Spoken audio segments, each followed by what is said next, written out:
7 p.m. So, thank you, Jason. So we are going to call to order the public hearing for the Board of Finance shall hold a public hearing on Monday, April 4th at 7 p.m. in person at Town Hall for the Broadbrook Fire Department. So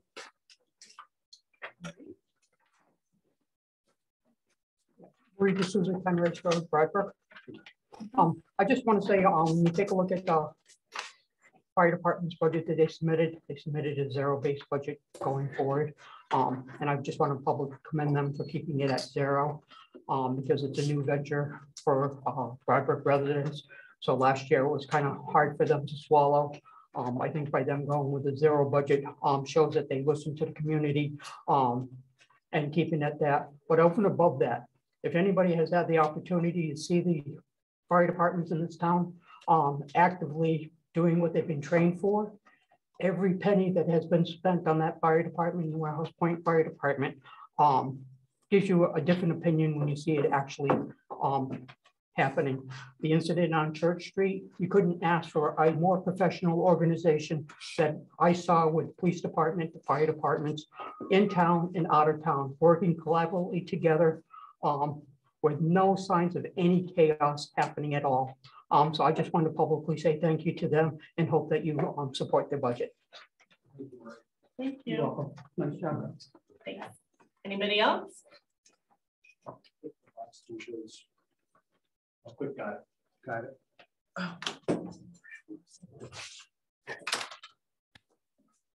Oh my gosh. Good, got it. And you don't got it. There we go. All right, anybody else? All right, well, that was quick. Right. So that is it for the public hearing. So we're going to move on to our. We have to close it. Make the motion to close it, Joe. All right. To close the public hearing. Thank you. Is there a second? Second. All right. Any discussion? All those in favor? Aye. All right.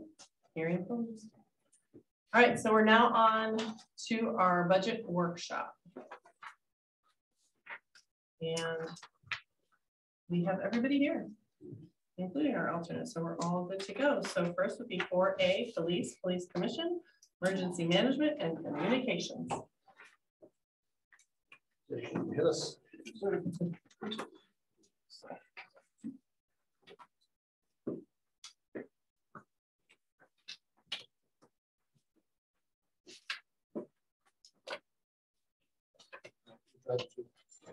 Thank you. So again, I stand before you for the budget presentation. My name is Ed DeMarco.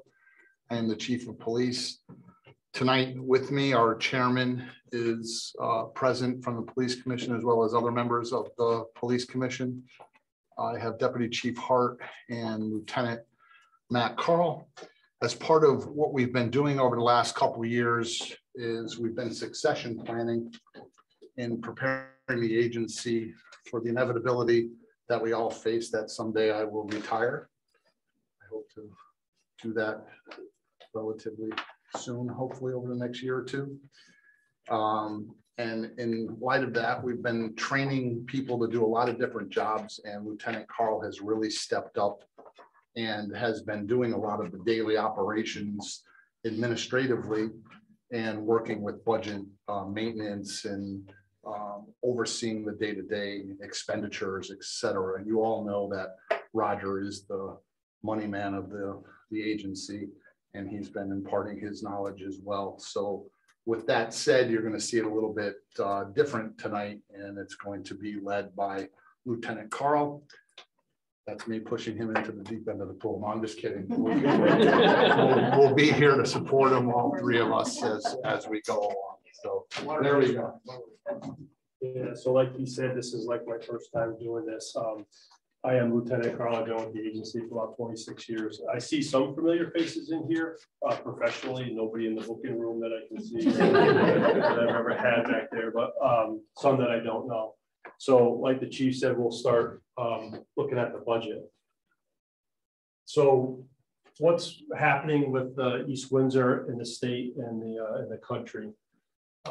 I personally think that East Windsor's been in a good spot, and it's been in a good spot because of what we've done throughout the years and the foresight that we've had long before some of the events of the last couple of years in the country. You guys are well aware of it, but one of the things that came to light in some of the states in the country and the cities, they're struggling with the mental health. You can see up there, they're plagued with constant calls, reoccurring calls that you'll hear me say again, those reoccurring calls that are non-criminal, that are just bogging down the police because mental health teams aren't in place. The police are 24/7. We're always out there, and we're always people always say, we'll call the police, they're the answer. I think that's a little bit tough for us to say we're always the answer because we've had to rise to the occasion and step up to the areas of policing that we simply have not been trained in. And you can see that in parts of the country. Many of the elected officials, experts recognize that the pendulum is swinging. There was a call for defunding the police. You'll see on the next part of this, defunding the police in a lot of the communities has not worked. Crime has risen. There's been all kinds of property crime and other things that have occurred. So we don't follow that philosophy, and we hadn't in the support of you guys last year. You guys didn't either, and it's been a building block to keep going on what we're trying to build. Chief, on the next slide. Comparatively, East Windsor remains a safe place to live and to visit. We've said it before, and there's been questions before this board, I think last year, the year before, about some of our UCR and our crime statistics, but we are a safe place. But we do have our problems. We have the same mental health calls for service. We have the same crime and similar trends that we're seeing. And we want to be able to meet those with what the country and what the citizens of, basically the citizens of East Windsor, are dictating us to address. And so we're not unlike other communities, even though we're not seeing, a huge increase of violent crimes and things like that. Some of our accomplishments, one of the most, since the last time we've been before you, is that we got accredited, Tier 1 accreditation, March 10th, 2021. A lot of work went into that. Sergeant Lee spearheaded some of that with the foresight of the administration, and he really did a good job. He's not here tonight, but I'll give him credit for that. We're working on Tier 2 accreditation. I'm hoping we get before the end of the year. There's three tiers to that, so we're still moving forward. Financial operating public safety plan, as a given period of time, you obviously know it's going to be from July of this coming year to the next year. Our budget, basically, it's got the expenditures to include the policing, the community mental health services and equipment and supplies. You guys have seen it before. It's broken up into two sections, and I'll get into that. But most importantly, there's two main sections: personal and experience. I'm sorry, expenses.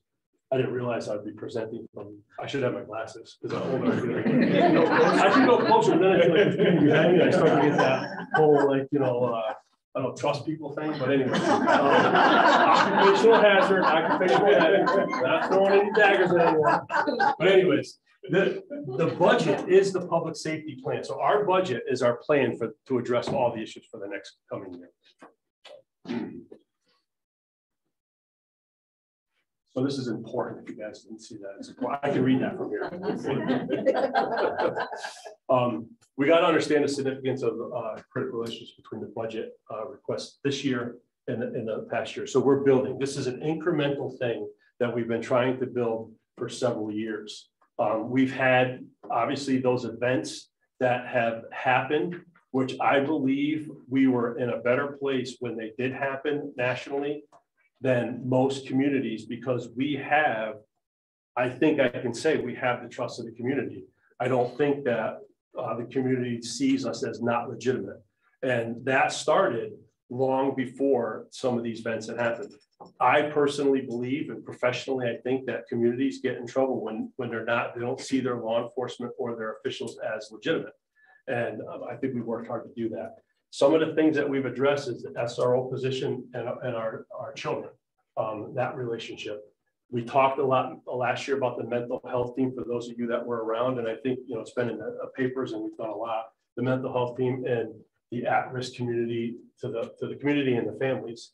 And one of the other things on there is the detective division, which, you know, I'm passionate about because I spent the majority of my career doing investigations in there. And we've had anywhere from 2 to 1 to 3 investigators at a time. And right now I personally believe we're struggling there to address the crime because of the lack of position that we have in there. We have one detective who's doing a fantastic job, but we have to address that. That's something that I think is coming up in the future. Real quick, Matt. Yep. We're not going to waste time when you have stuff that's in front of you already. Your packets have our goals, priorities, accomplishments. They're all written out. You can review them. We'll talk about them a little bit as we go along, but I wanted to point out that you do have them. So one of the things that I believe that helped with the legitimacy in our community is our transparency, that you can see everything that we do. So there's an interactive analytical dashboard that we have on our website. Some of you may or may not have seen this. If you bear with me as we click through this, there's a demo section, but you can go to our website and you can see where we're going. I am going to move closer because, like I said, I wish I had my glasses. I don't know what it's going to come up on this. And we're having I've dealt with this before. If it doesn't work, you just go back to that screen and Matt can walk you through. So if you go to while that's happening, if you go to our website, that does work. There it is. Perfect. I was going to start dancing and telling jokes here. I got jokes for you guys. Please no. I got dad jokes. What happens when you got 5 kids? So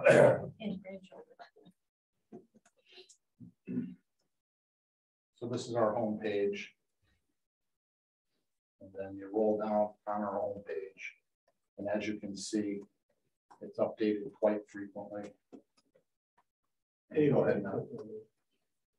So you could click on any one of those if you go to crime trends. That's just a link, Chief. You click on that. Yeah, I got it. There we go. I actually clicked on it. So the transparency part of it is I think is a huge thing with legitimacy, and I don't want to keep bringing that up, but this actually came about through a hire that we did a few years ago, Bill Freeman. He was able to come to us with the knowledge of using Power BI to work with our records management system, which you guys funded even years before that, NextGen. So, I mean, if you look at, it's just proof that the NextGen system allowed us to get a better understanding of what we're actually seeing, what we're responding to, and what our officers are doing, what the crimes are, and then we hired a person put in place to put all these pieces together. So if you click on crime trends, you can see, if it pops up, you can see sort of some of the things that we have right here. We're on larcenies for motor vehicles. You can see 78 of them, and in the town, we can see where they're located. Now, obviously, everybody knows the town, so I mean, it's no surprise that you get around Walmart and Walmart. There's a Walmart or Route 5. I mean, really, it's a corridor that's the busiest. But you can. This is 2021, by the way. If you go to 2022, you click on it, you can see it's different. And there's different things, like there's a traffic analysis up top, there's a use of force. And one of the things that I say the use of force is important, because you can see that our use of force is down. Our officers are not using a lot of force. And that leads to the mental health. It's all linked together. Properly trained officers are able to de-escalate, diffuse situations. They're trained in critical incident and responding. And then that just translates into decreased use of force, decreased injury for our citizens or people we're dealing with, and a decreased injury for ourselves.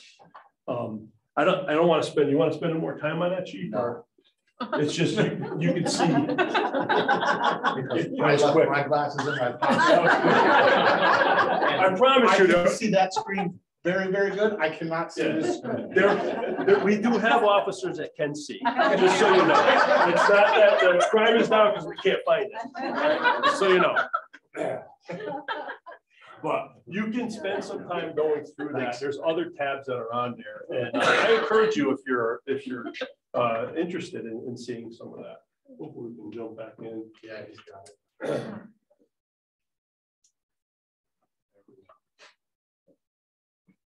You just gotta click on the actual PowerPoint display to get it to go live. Thanks.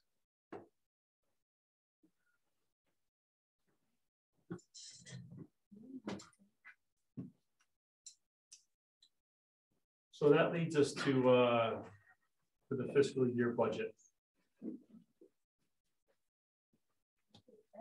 We have the two sections. We have the personnel and we have department expenditures. You guys can see there. And we're going to go through pretty quickly. Hopefully, like I said, the deputy chief is an expert in all this, but I want to highlight that we're at 26 officers. We're not going to 27 with that mental health thing. We'll explain that to you in a few minutes. Explain that how we go. We have full-time administrative 10 and part-time employees 3. And we're going to explain that number 3. So Amy's probably sitting over there saying, what do you mean 3? There's only 2. But anyways, so again, this is an important disclaimer that I guess your handouts that you got before are a little different now, right? Well, we're gonna give them some. Okay, perfect. The budget's changed. The good news is it's going down, not up. So I have mine here. Showing the road.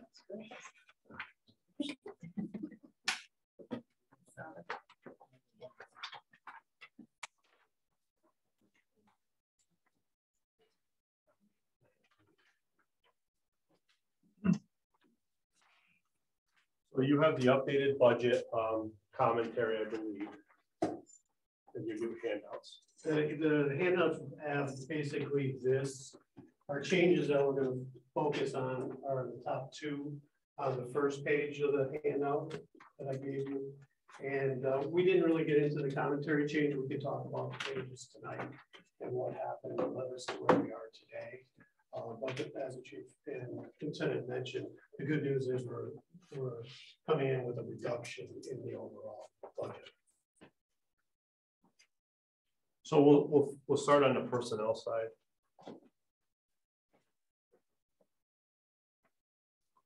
The first line you see is clerical salary, and you can see an increase of 42,000 and change there. That's because of an ask that we're going to have another part-time position right here, 39,520. So East Windsor is in a position, or I believe we're going to be in a position to have a federal grant. That federal grant is going to pay for a full-time clinician, a training coordinator that's paid for out of that grant, all the benefits that come with that or whatever, and also a grant administrator. So for that to happen, we have to hire a in-kind clinician that would work in East Windsor and respond to East Windsor mental health calls. Those things that I told you about, those reoccurring calls for service that are non-criminal or maybe criminal in nature, and just we have not been able to provide long-term solutions to these things that are just tying us up over and over and over again. So we probably should talk about the 800-pound gorilla in the room that the lieutenant is, by his silence, kindly referring to me to tell you. Our mental health clinician, police officer / social worker has resigned and left the agency. There's not much we can do about it. It was a blow dealt to us that we were left with no ability to do anything about. She's gone already. So the degree was paid for and obtained, and now she is gone and working at another location. That's it. Yeah, the only thing we have to say to this room is we are sincerely sorry that this happened. If it was predictable and preventable, we certainly would have tried to. I know we as a team have been working towards this all along to have a police officer, clinician, and employ them. We've been talking about it now, what, 3 years that we were going to do this, and we got ready to apply it, and we were given a letter of resignation about what, a month ago? A little less than that. It was a 2-sentence letter, In fact, we found out right after the resignation that we were selected as the #1 community policing program in the entire country. We were winning a national award. When they called me to tell me that I should be in Washington, D.C. with the CEO of the town and the officer, I told them that she no longer worked there, and they rescinded that award. But East Windsor earned that award. And what we did as a team with our commission and as an administrative team, we've landed on our feet and we've come up with a solution. So the good news is that the lieutenant was going over is that federal grant is a 2.5-year remaining grant that will pay for the full-time clinician. And that full-time clinician will work in 4 towns: East Windsor, Windsor Locks, Suffield, and East Granby. And those 4 towns will share that. That regional approach gets us the grant and the opportunity. Everybody contributes in kind. This is the in kind that we're talking about. And then we get this specifically for us. If it's funded, then we land on our feet. There's also part-time money available through there you go. Our youth thank you. Our Youth Services Bureau, where another part-time person will be primarily involved in youth engagement and youth issues. So as a team, that full-time person and then the 2 part-timers will report immediately to the lieutenant at the police department, and that will encompass the full-time mental health team. We still have the office space off our lobby, all the desks, equipment, and everything. We're ready to go. If funded, we'll immediately hire and this program will start going. The full-timer would be able to come on immediately, and then in July would we be able to bring this on. So the reason why we want to bring this part-time person in is because we want this program to continue if it's successful. The full-time clinician that's going to be paid for through the federal grant is only for 2 years. So at that 2-year mark, that's when we're going to make a determination. Is this a successful program? If so, let's continue with this part-time person to move forward, or maybe we just have a discussion about a full-time person. But we don't want to just say, okay, the federal grant's gone and now we're done. We're looking to the future. That's our goal here. The plain and simple fact is, in the end, this community demands it because they're calling us for it. This is what they're calling us for. And we can't just lay down and die. We have to land on our feet, come up with a program. And we think this is the most cost-effective, successful way to impact the residents and members of this community. And there's a very important aspect of this position as well, is the peer support. The officer who retired, resigned, sorry, that officer took care of our peer support. So we're looking to have somebody deal with the peer support. So not only we're dealing with the mental health on the outside of the building, but on the inside of the building as well. So if you remember that initial grant, or the original budget was somewhere around 88,000 in the officer line to go to the 27th position in order to fund that. So that's why we're reducing it down to 39,000, so that you'll see that in your packets. And where do we get that number? The chief did a research on competitive salaries for employees with a master's in social work, and that's roughly what they're getting paid on a part-time basis. So that's where that number came from. All right, so for the record, I was going to mention that last part, not the other stuff, but the last part. Just so you guys know. I got to try to get my wins. Anyways, so we have a plan, like the chief said, and I think also the officer we did not lose the officer to another agency, another law enforcement agency. So she made a career change, and it is what it is, but we have to move forward, and I think this is a great plan to move forward. So you see the officer salary line here, it went down a very small percent, and that's because of the fact that we are not asking to keep that 27th officer. We're pulling that back a little bit. I think that constitutes that decrease there. You have the dispatcher salary line. That's at the 21,247, 5%. That there's two factors there. One is the contractual raises, obligations, and two, we have 4 of our 6 dispatchers are newer and they're still in the step raises. So they're every year on their yearly anniversary, they're able to get step raises until they max out. So that figure is primarily those 2 factors. And then the admin salary is contractual, again, it raises. PD overtime, we kept flat. And training salary, we kept flat as well. And then longevity, we have more people entering into the longevity, hitting their benchmarks, and also education wise. So you'll see a small percentage. Well, it's 3%, but it's $783. So on the personnel side, you see that our increase is 70,044 or 1.96%. It constitutes 95% of our budget. We're going to talk about the other 5% next. So the first line item, professional services, you'll see a $451 at 2%. It's just basically 2% of the number that we had. It's a struggle there, and I want to just make the statement that this is where we pay for some of those unfunded mandates that came out of the Police Accountability Act.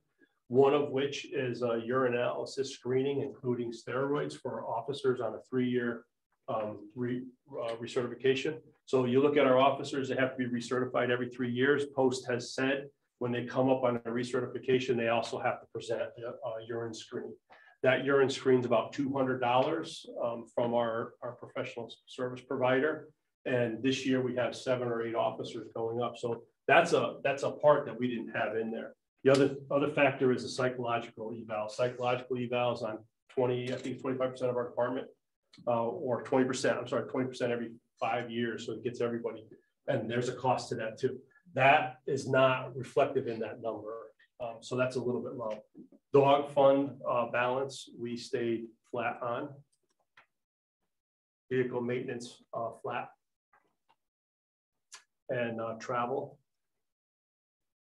And then supplies, again, it reflects just a 2% increase, less than $400. And then this is where we have a little bit of an increase here. It's added 6,525.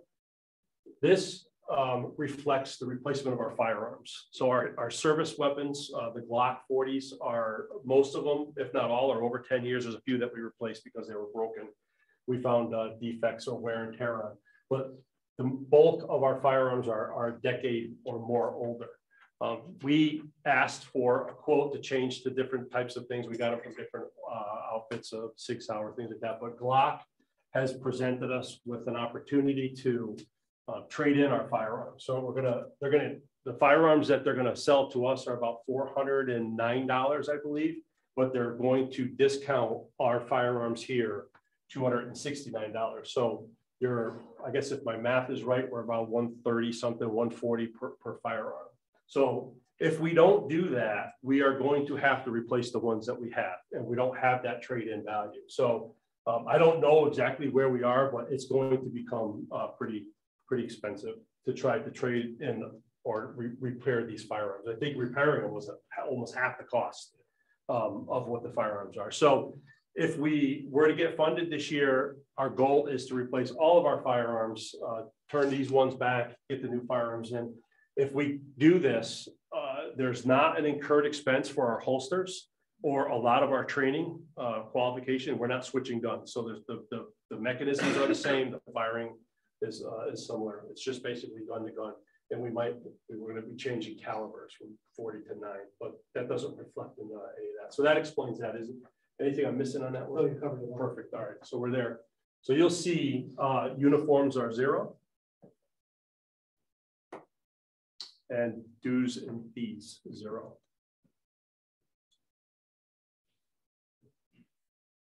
That's our budget.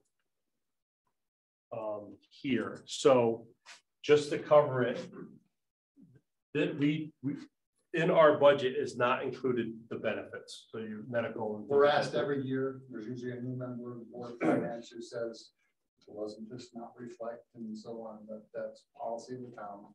It does not include benefits. That's just that disclaimer. My question. I answered it for them the other night. I did all that section already. So overall, you look at a 2.04% increase in the budget.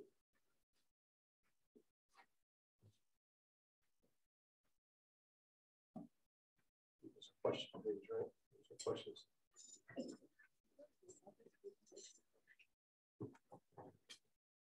I'll start with a couple.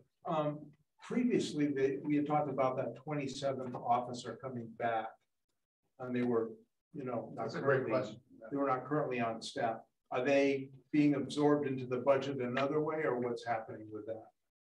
So this budget that we're presenting tonight, will cover that officer because of people who have left, Got it. Okay. Retired, and so on and so forth.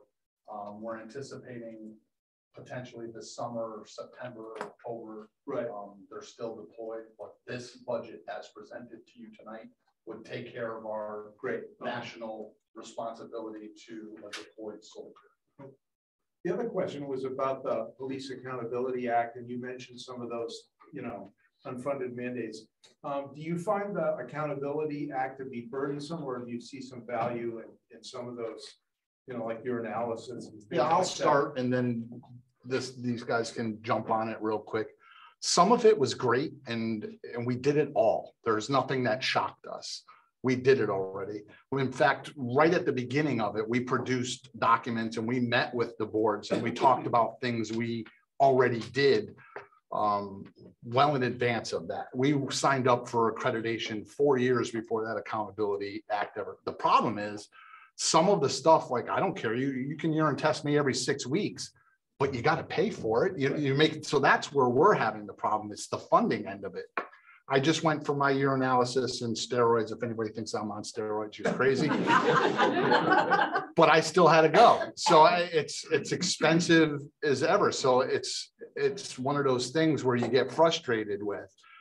The other thing is you really changed my life when you did it. I don't have a problem with wearing a body camera. It's on the outside garment of my clothing, but we got those in a way that was very unique to this town, if this board will remember.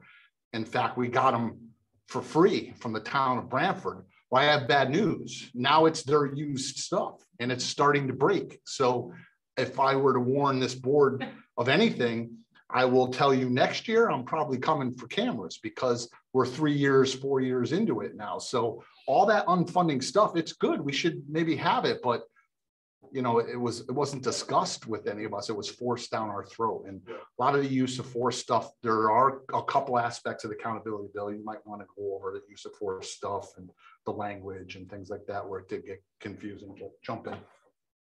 I don't want to take up too much time, whatever.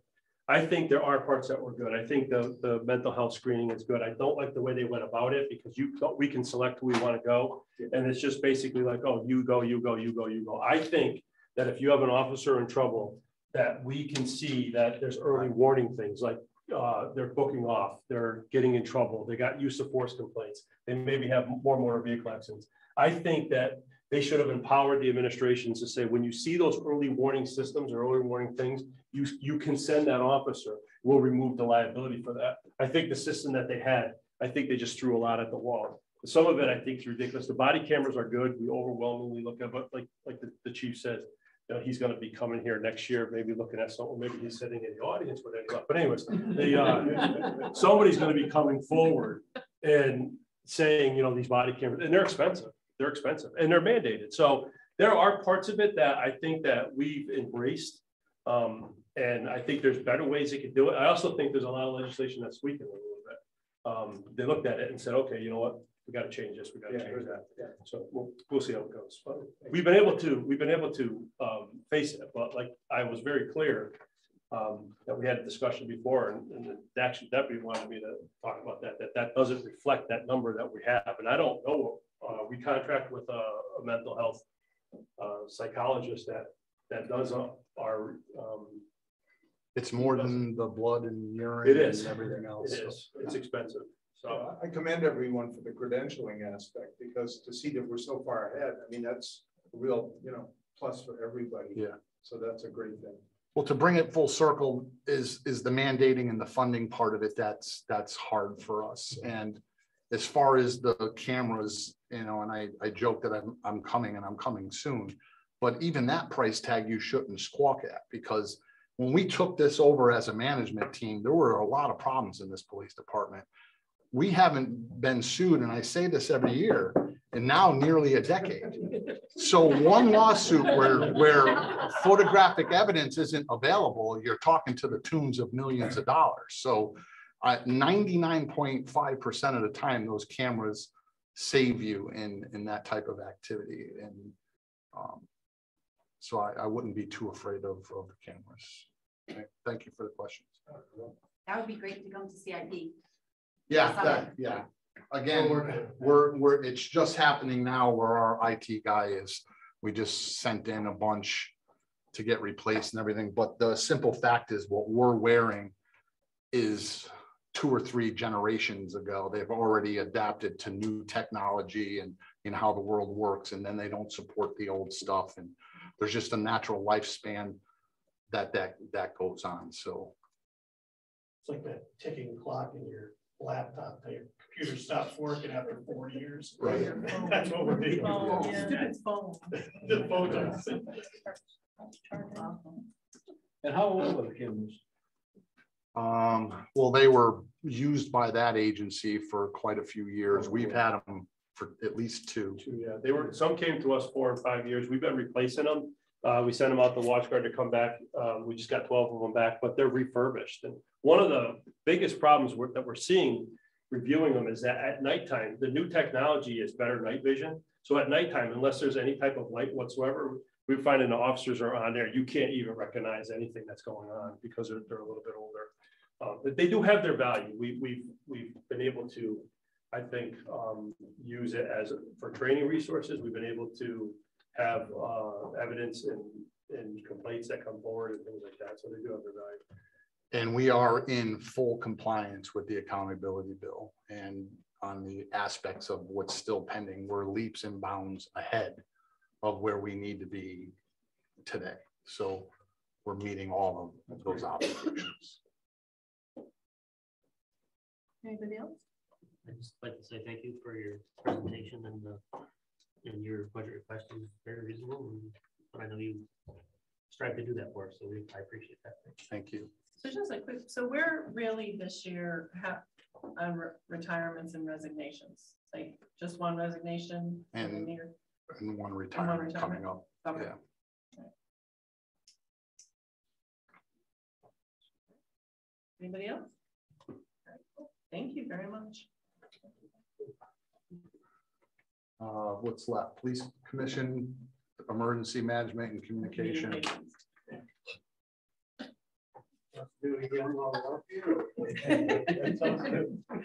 Looks like they want you to. Which one we doing? Yeah. Can you bring that We can up? just knock on the end.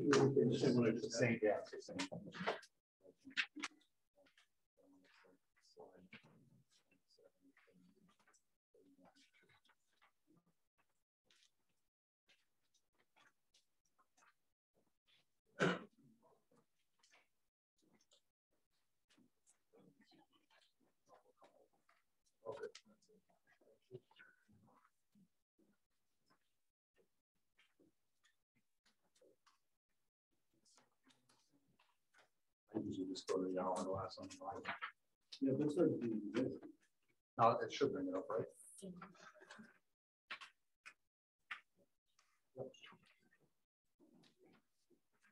All right, so our proposed budget for emergency management 22-23, real quick. Stipend we left at 0.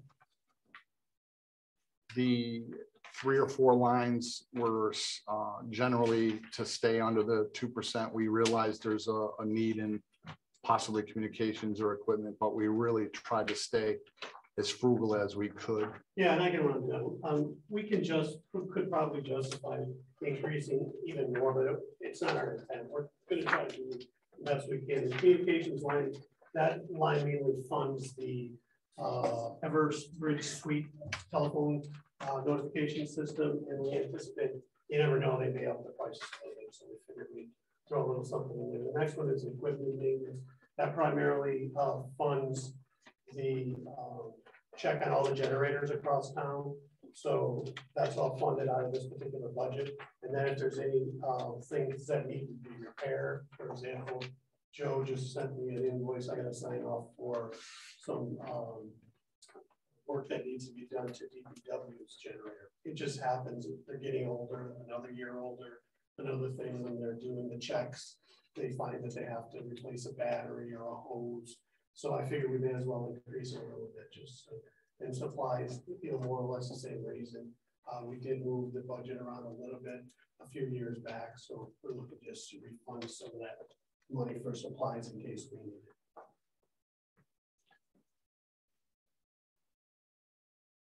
So we basically went over all that.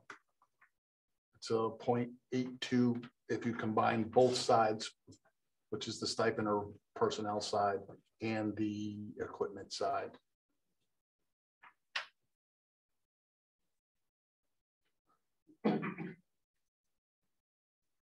Our goals and priorities, we've been very fortunate. We're really working on the newest manual right now and bringing it up to the new standards. And we'll have that done this year. We've met all of our goals with grant writing and some of the return of money. The town's been very fortunate to receive COVID money. Thanks to Jason and Amy for the assistance with all of that, putting your pieces in. Training, we're still working on as some of our priority. But again, we got to realize we're not a response agency, we're a management agency. So we are just here to help support the other public safety entities in town, not respond to stuff like years ago, with an army of people. So that's where we are. I'd also like to thank Amy because she has done a lot of work for this town and working through the federal FEMA grants, and they're not easy to work on, and she's been able to get the town a lot of money due to her work. So she seems to understand that language a little more than most, because I think they put like 7 pages for every 1 page just to make it difficult.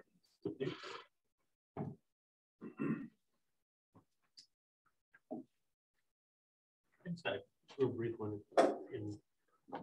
Maybe it's because you have the original budget was 7, but we actually looks like we approved 12,300 in the equipment maintenance for last year. I mean, so it's actually showing a decrease on the paperwork I'm looking at. Oh, we moved money over there to pay for some of the COVID expenses. Okay, all right. So that was transferred. So this year and part of last year, you're going to see some confusion with that because of a lot of the COVID testing, vaccines, stuff like that. It got moved to a location that Amy could manage it. Okay. And then it really helped us on the streamlining of that reimbursement stuff that we got through FEMA. And we're a decent amount of money through there, 30-something thousand. Yeah, we got $32,000 for the first set, and the next one looks to be about 6. Yeah, 6 so change that we're working on now. So we upped the budget, and then we moved it all to FEMA. Yeah, no, it's fine. I guess I was trying to remember if there's something. Anybody else?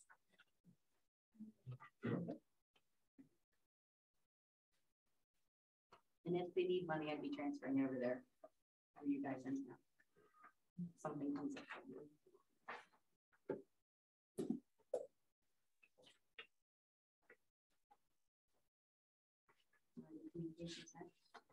It's not like there's really anything in there, right? There's our. that's it. I didn't even know if I was going to put that in there. I put it as a possible slide, Yeah. But that's the budget there. This isn't a budget that we prepare. It's a budget that we oversee and manage, help the town with it. So if the deputy, Yeah, the only thing I would, we like to keep about $20,000 because we contract with currently Marcus Communication, and we try to keep that below $20,000 for them to manage our radio system, the infrastructure of the radio system. So the contract basically says that if anything breaks down, we make this one-time payment, I believe it's somewhere around 16,000. Yeah, I was gonna say somewhere 15, 16. So 16,000. Anytime something breaks down, Marcus responds 24/7.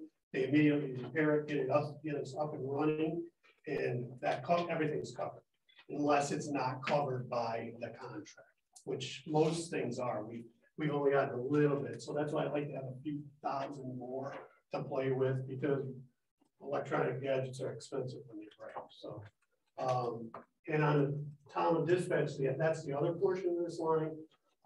Talon or Jason works some magic with Chief Clinch. I don't know how he did it, but I'll tell you right now, I don't think it's going to last. I think this is a dream, and that dream is going to burst next year, because there's no way that that's going to stay at $482. I realize that the fire departments are taking some of the burden on their tax base, but there still is the EMS side, and well, you can see it consistently for 26, 27, 27, and 27. That was when we were paying for Broadbrook, Yeah. along with the dispatching for the ambulance. The 64 included just the ambulance this year. And then we were contacted 4 or 5 months ago, and Talon gave us this ungodly increase that they were going to go to.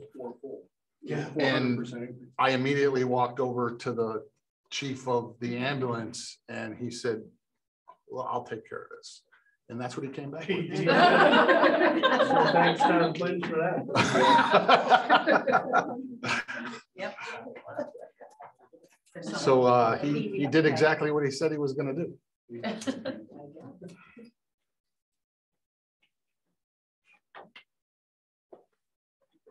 Any questions on that line at all?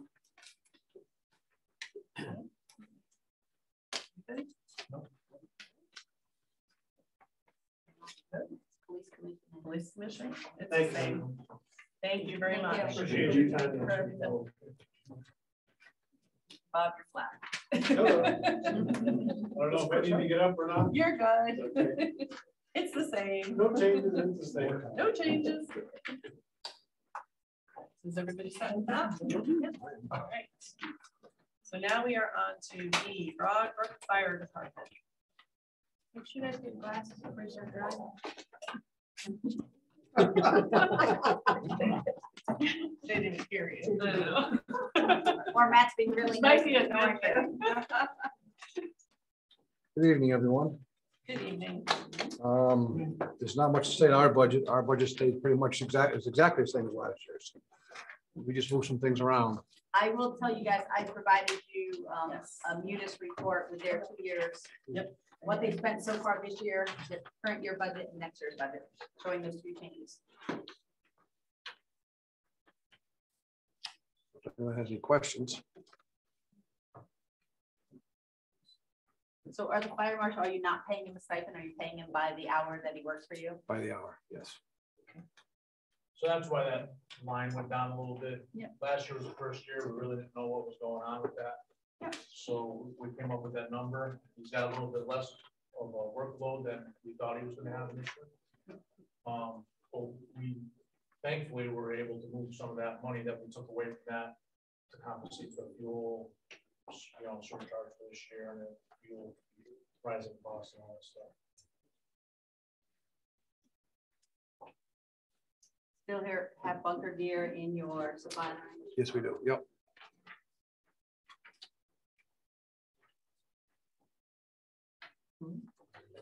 Bunker gear is $3,500 for coat. 33 for a coat and a jacket, pants and jacket. It's not counting the helmet, the gloves, boots, all that. It's about $4,000 per man.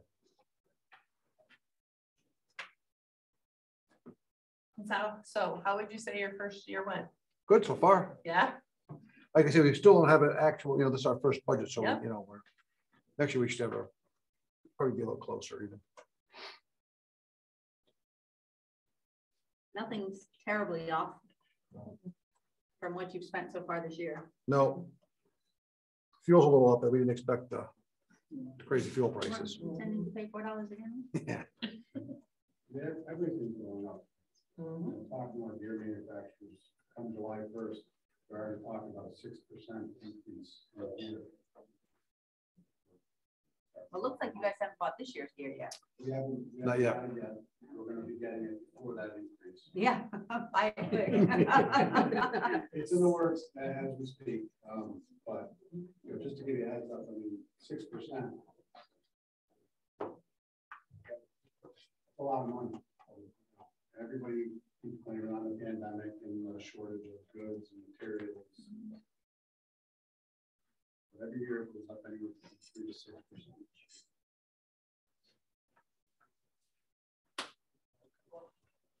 Any questions?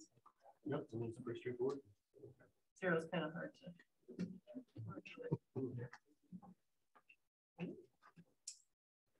All set? I guess, that Thank- was easy, huh? Thank you much. It was. Right, so now we're on to C, revenue.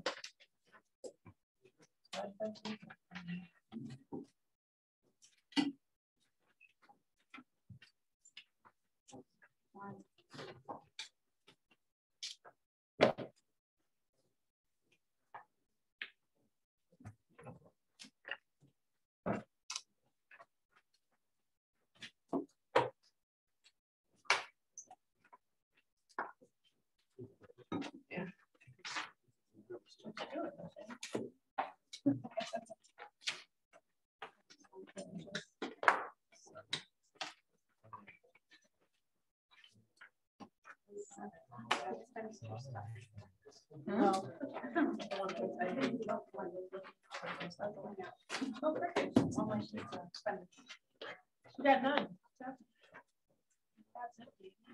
He's looking, he's looking. He's working on it. It would have been the first part of the file I sent you. It has several tabs on it. I have an extra copy for you guys. Basically, the state revenue all stayed flat. So, and I did leave in your 750 of fund balance, which you guys would have to vote to do.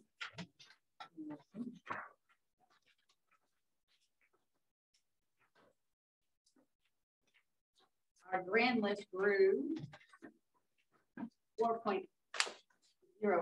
No, 4.2 of the BAS. Oh, 4.2. So this is the rate mill rate increase. So your mill rate increase currently is the budget stand right now is 0.65, which is 1.86%. The budgets as they are currently. You said 1 point what? 1.86. 0.65 mils.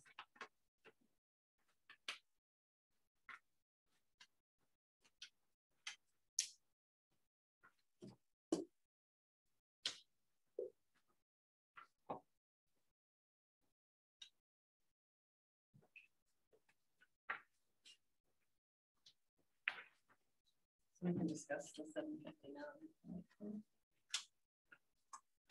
So Amy, just because I mean this number I have, so with the increase in the grand list, the number that's on the sheet I have in front of me is this one. It's 35,707,922. Which then I do let's see. I might not have changed that yet. Looks like mine still has the old 35 number. This one had 35,163,192. 35,160. So this was 35,707. This one that I have in front of me. It's higher, so that has the board assessment field. So I need to update the revenue for that. Yeah. But it also is discounted at 98.5% because we do not budget to collect 100%. That's sometimes when you see our tax numbers that they're actually over is they're not really actually over. They're just getting more money than we projected they would.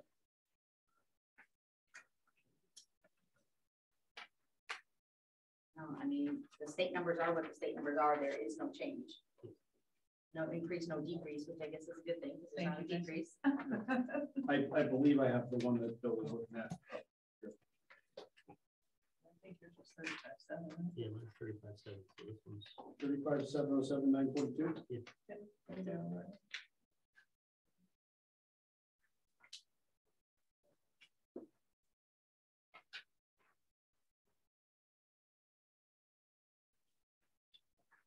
Oh, the tax number or I thought you were talking about, Oh yeah, I'm sorry. Yeah, 35.7. yeah. This one, yeah. I was looking at the top line there with the current revenue. I don't together, so I missed it. So yes, this is the one I have.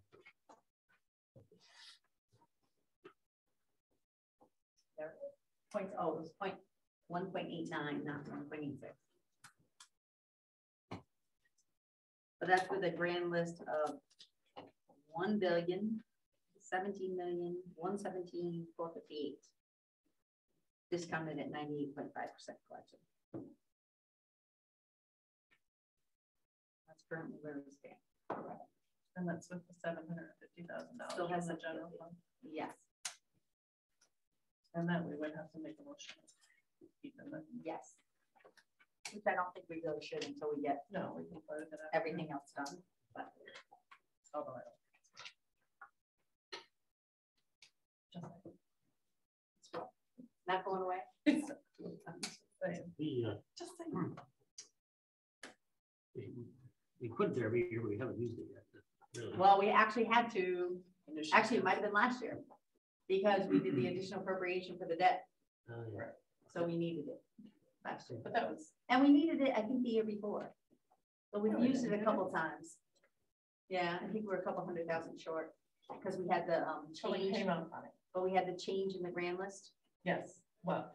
after Oh, the that's budget right. was The set. budget was set, yeah. And that was like $600,000 That's right. of revenue that we couldn't collect. So if it was proper, we probably would. Correct. Yep. All right, so does anybody have any questions on the revenue? So I guess we go to the next selectmen tab. Board of Finance tab, but I can make one.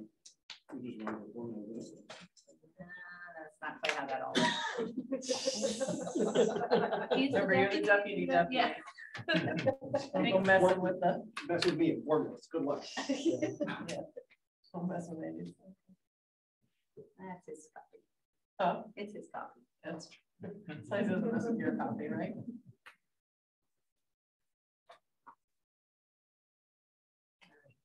So we're on to D, where we're discussing possible actions on the budget.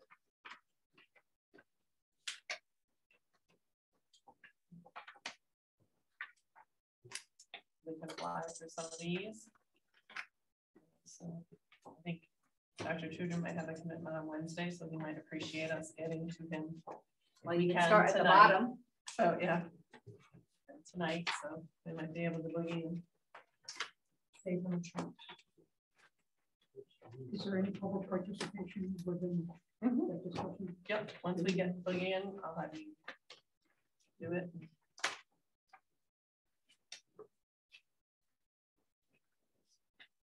Are we all on the pages we need to be on? Okay, go ahead. All right, so how about somebody make a motion for a 5-minute pit stop? So I left my board of my stuff Okay, in the just make truck. a motion. All right, I think we need to take a Second. Second. All right, all those in favor? All right, 5-minute pit stop. Let's go. I gotta call work anyway. Yes. Now we're back. All right, so we are moving on to discuss and make possible actions on the FY22-23 budget. So when we discuss, we do allow public comments. So if anybody, Marie signed up already. Is that your fire one, or do you want to do public comment now? Yeah. Okay, all right. Does anybody else want to do public participation in this section? Or, okay. All right.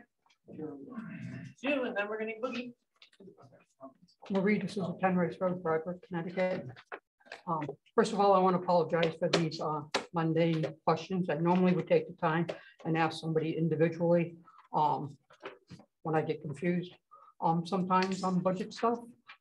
But because there's been some feedback going around town about the last time I asked the question, I figured I'd do it in open session. So if I offend anyone, it's not my intent. My intent is to understand the budget because, as most of you know, I've been sick and away from things for a while.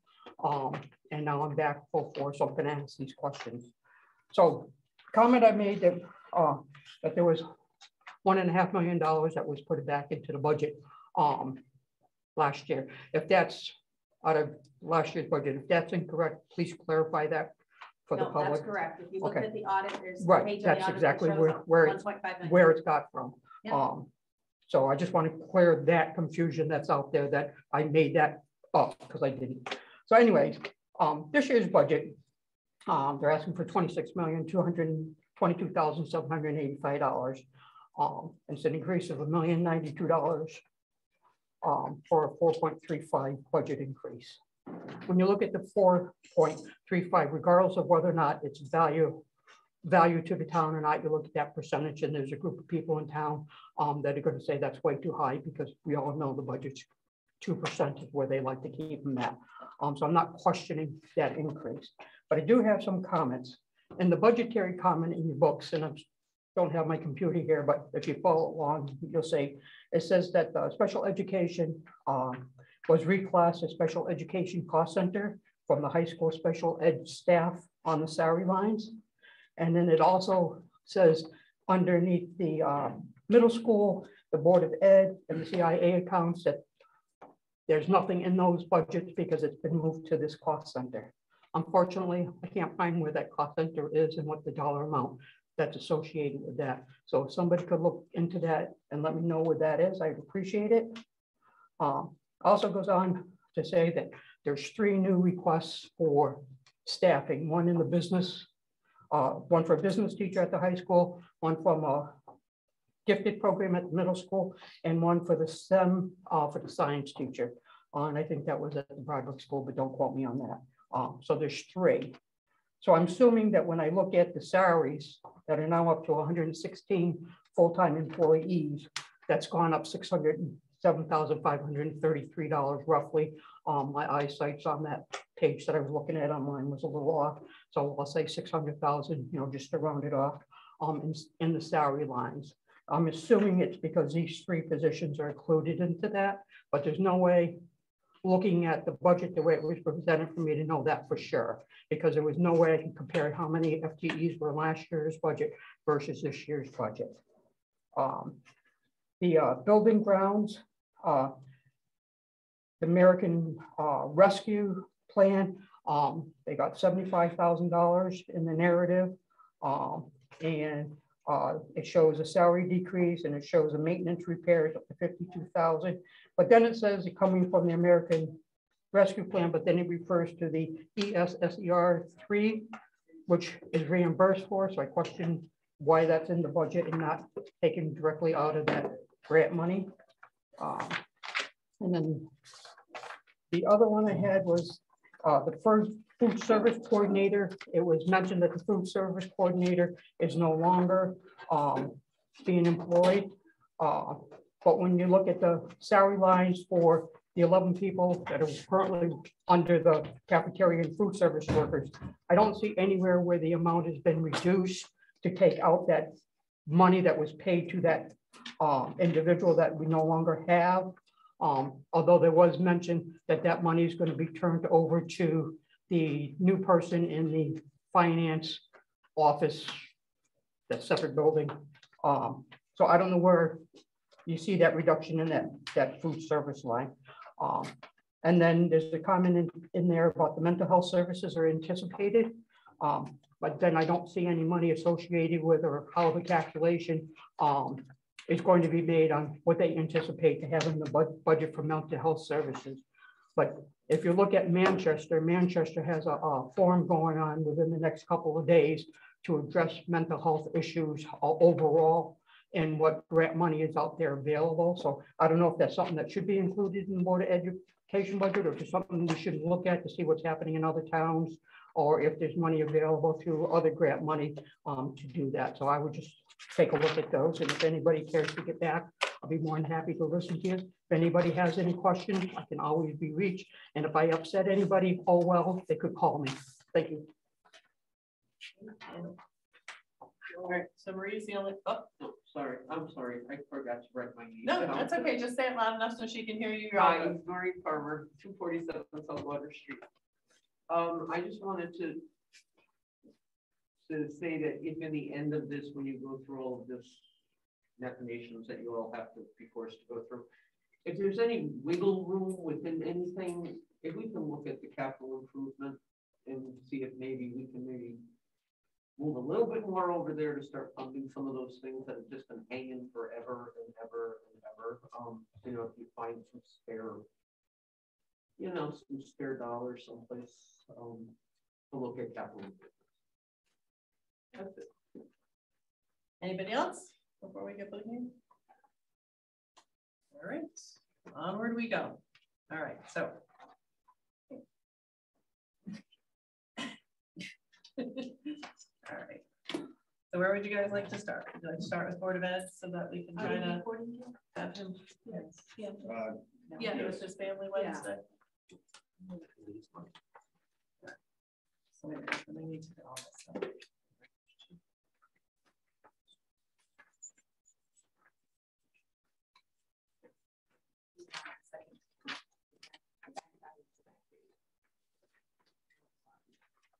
So one codicil to everything, know that we go over every section of the budget now. We make changes to every section of the budget now, but that does not mean Wednesday at our final meeting, if we don't finalize tonight, that we won't make changes again on Wednesday. So everybody knows that. All right.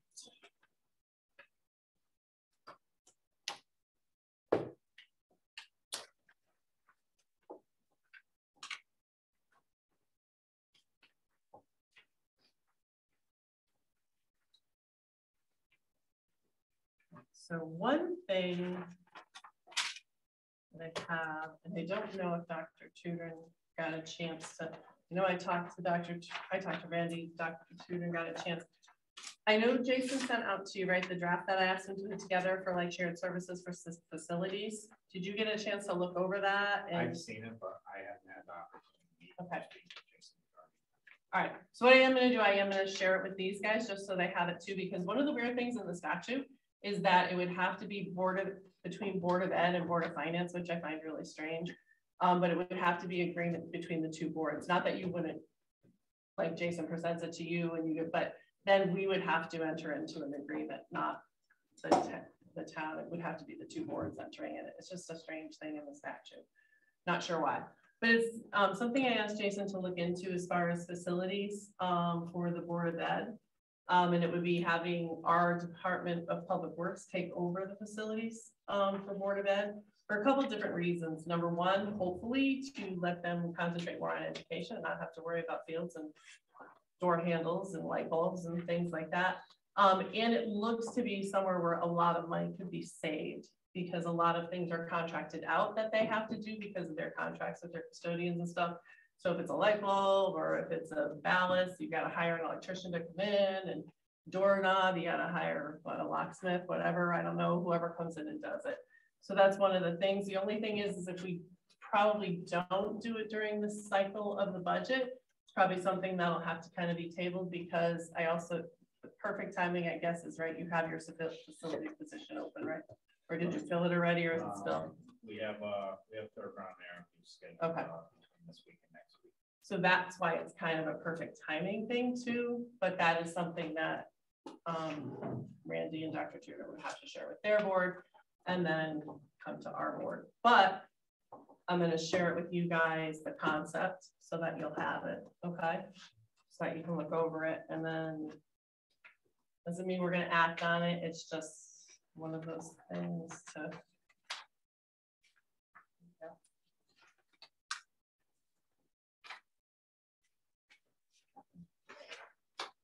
hopefully we can grow with.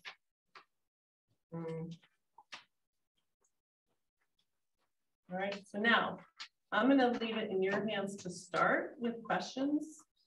We do have Dr. Tudor here, so if there's any questions as we're doing this and any questions as we're talking about it, but I'm going to let you guys start and we can go from there. Sound like a plan? I know that you had some You want to start? I know you had some questions, but whoever wants to start. I should one, just so the position though that this shared service would fill, the position is currently vacant. Okay. Doesn't mean we're doing this now. This is just a discussion topic. Okay. But that's not, right now we need to get down to their numbers. So we're going to get down to their, oh, geez. We're going to get down to their numbers. So who wants to go first, or does anybody want to start? I just, the letter that Dr. Tudor sent out addressed my question. I do see you answered it for me, and I thank you for that. And basically, it looks like the budgeting was poor in the past, basically, is what the answer was. So. Yeah, so if you look at the expenditure, so I would focus more on like what we actually expended versus what was budgeted. And then the difference was 100,000 if you look at 21, because that was the last year that like we have the full year. This year we're scheduled to spend about 390,000 on that line. That's a little short because TMS's contracts ended early. And then the difference as far as it's about 100,000 from the 450 to the 350. So it's not the full. I think 180 is because of what we have to plan for and encumber. Should we still be dealing with the IRS issue that we're handling along with, because we'll have an entire business office. We'll need to redo some UNIS training, not just with our business office, but our HR as well. And others are just slight increases for the contract. So basically, from what was presented, it sounds like the total business side of the whole organization, the East Windsor Board of Education, is totally. Oh yeah, absolutely. Yep. So okay, so it's basically you have, I don't want to use the word neophytes, but I mean you basically have totally new employees that going forward are going to be totally new to the town of East Windsor. Yeah. So okay. Yeah, I mean we may be like filling those positions internally, but you would still have to replace those positions that they will be leaving. Okay. Yes, very. That's fine. One of my biggest questions, and then the others can speak for it. They have some others that we move forward. And how much of that money that you are saving by not using TMS would cover these salaries? Really a two-part question. So the first part is it's basically a wash. There's no savings as far as the money that was paid out for TMS. When you think of they had two contracts, so they had one for business office and they had one for accounts payable. It was approximately 180,000. So when you take into account the director of business along with a payroll associate, along with accounts payable, along with us, we assigned the food service director position. The money is a wash. Now that being said, is if you look at past history as far as what we paid TMS, it certainly was beyond the 180,000 that was in their contracts. So certainly, if you look as far as spending, it certainly would be a savings and be a significant savings. But if you compare it to what was in the contracts, it would be essentially could be a wash.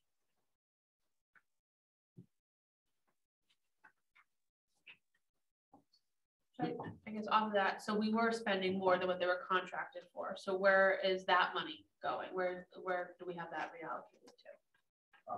Nowhere, because it wasn't budgeted prior. So this is based on what, like, the budget is based on our needs. Like right now, like, so if you take this current year, we have 300,000, I think, budgeted on that line, which really doesn't make sense because if you look at past year's spending, like it was 450,000 on that line. We're projected to spend almost 390,000 on the line. So certainly, like, money has had to be reallocated from other account lines. It's a challenging is that I know, Amy and I have talked about this. When we made the transition to UNIS, there was no past records like uploaded. So we can't go in unison and look at past history. So certainly I can account for next year's budget and this year's budget. But as far as going past years, we don't really have a record of it. I know on the town side, you told me how many years, I forgot how many years on the town side did you guys? I did 5 years. Yeah. Yep. And, so on the town side, we know the industry can go beyond that. The other challenges is like you have to report your financials on the educational financial system. And so certainly when we go into that system, it's unclear if those records are actually accurate or they, because they've been changed several times over and over again, to satisfy the reporting requirements rather than like the actual like being accurate. So basically looking at past records that just be very clear that it's questionable can trust. So to clarify, Patrick, so what you're saying then is that you don't have any sort of archive of any prior budget related information due to what was going on? So we have records, we question the accuracy of those records. So then, okay. So, I mean, it goes back to like my comment when I presented the budget. I can speak more to the FY23 budget because essentially that's, I mean, I'll own that one. That's my budget. Like we put together that, taking every considerate need, whether it's academic, maintenance, health services. So I would assume then it potentially could be somewhat difficult to do some sort of projections then because you're not too sure what things look like in the past. Yeah, I mean beyond 2021. So so certainly, I mean, one of the questions that was posed was, so the pandemic was where the question came about. Mm-hmm. The question was, how has the pandemic impacted spending? So therefore, when I went back to really review the records and pull from like 2019, the year prior to the pandemic, to that 20 and 21, basically like we need a forensic audit to go beyond or to the prior years beyond FY21. But unfortunately, yeah, and the issue is that you're really looking for where that stability was in terms of everything right, before the pandemic, right. Because you don't know what's noise and what's actual that right. was through the pandemic. Right. I have another question, and I don't mean to be so pointed in this, but I'm just going to ask, having been on the Board of Ed in the past, and so I'm a little bit, I guess, sensitive to this, just hearing all of this information. So you're providing support to the business service team in order to kind of have better understanding of systems and that. Is there any support that's also going to be provided to the Board of Ed side? And I don't mean to ask a question. If you don't feel comfortable answering it, that's fine. I don't know if legally I can at this point. If that makes sense. Okay.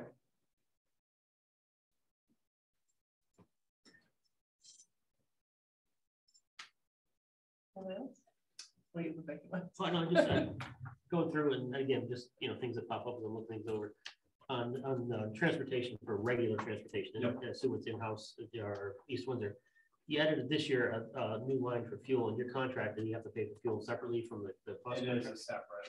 So I can tell you. So that's where we're recording it for what I would consider more accurate. In the past, fuel has always been added into the transportation line, so we're pulling it out so that way we can see those trends, especially with what fuel costs are. Okay. I can tell you that estimated fuel costs was before like costs started to spike up when we put together this, but so that is one of the differences as far as like what we're seeing now compared to past. Yeah, because I mean, it's 2022 you adopted 1,012,000, and so the total between the two was 1,034,000. So it's approximately $20,000 increase for. We'll count it to fuel. Okay, that's just that was one minute. Yeah, our contracts go up slightly year to year too. So like it's a multi-year contract, but the rate increases within the contract on a yearly basis too. It's a contractually agreed upon rate. So they have like I don't know, that's the word, is a surcharge for fuel goes up there, you know, automatically. Yeah, fuel's completely different, different company. So that's set, like our regular transportation set costs. Yep. Um, So we technically are buying the fuel for the buses.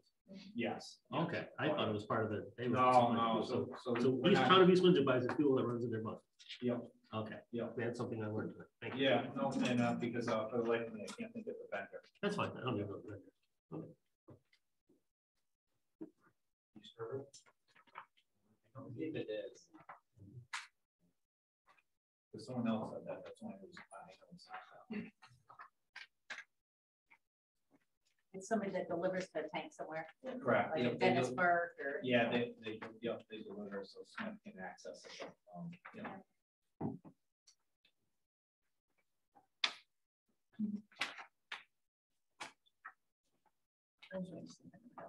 Oh, go ahead. I'm still trying to find. Oh, I know, I see all of that stuff. Does anybody else have any other questions? I give them a few minutes just to kind of get through their papers. I don't know where it says in here, so I'm just gonna ask, can you just clear, what's in the 2% rollover account? How much? $478,380. What dollars? I'll have to memorize by next year. What was it? $478,380.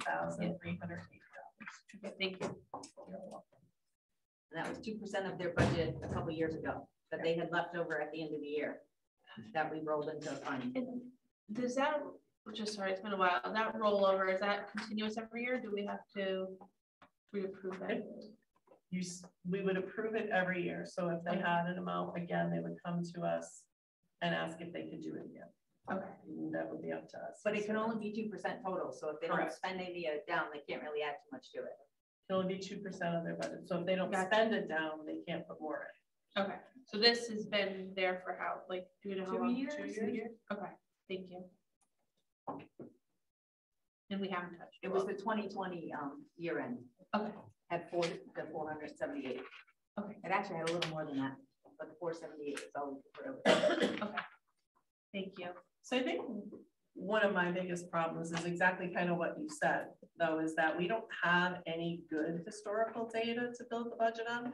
That yes, you know what you're looking at this year and what you built, you have faith in, but is that we don't have good historical data to build a viable budget off of. And that's what concerns me. And that's just my biggest concern. Because we're not zero-based budgeting. We need to look at the history. The history is what, you know, like Amy said, her 5 years, and unfortunately don't have correct 5 years right now. Don't even really we're still working on this year, right? To get on track with everybody still working together to get that on track. Regarding Just reclassing and bank recs and all that good kind of stuff. So that is my biggest problem. And I know in your letter you discussed the special ed and being less, but still with the audit and that 1.1 million that was returned, it was a revenue expense reimbursement. That was money that was there. So it was revenue that came in. So is that $1 million that did not get spent? That wasn't needed, but wasn't known was there either. Those are my biggest problems at this time. Any questions? I know you're still looking at papers.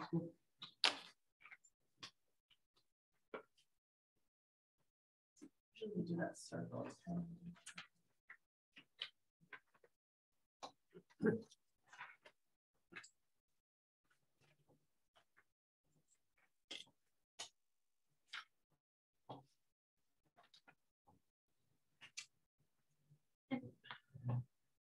Sorry, just putting my numbers together. Yeah, How much did we pay in fees for the taxes?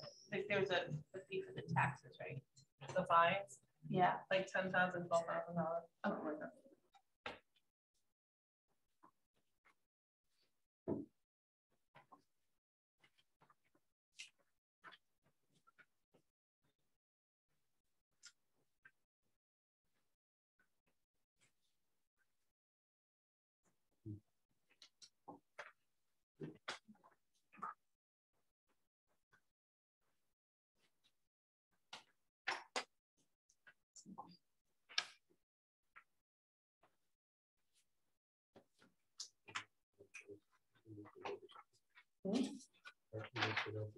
All right.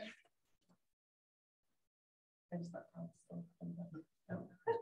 All right, so I guess we'll start with what we usually do, and that's kind of go down the line of where what everybody's thinking, what they're seeing, and where they think we need to go. So Tom, I'll start with you. To my right. Okay. I think part of my feeling, my gut feeling is this is the first year that Dr. Tudor is putting together a budget. And I want to have a little bit of faith in supporting what the folks are doing this year. So having heard all the things that I'm concerned about, I'm reluctant to propose too large a cut in the budget because it's such an unknown. If we were interested in reducing the budget at all, we have the 2% fund, which is sort of a place to start. Because if there is, if we've overestimated parts of the budget, we can fall back to the 2%. But that was sort of my initial feeling. Other Tom? My big concern is like, you know, and we had $1 million returned and we still don't have a good handle where it is. I'm reluctant to give them a lot of the whole budget back. I'm almost looking for 0% because they got $1 million. They had $1 million extra last year. Let's see where we go. If worst case scenario, we can do something in the middle of the year, end of the year. I just don't want to give them more money.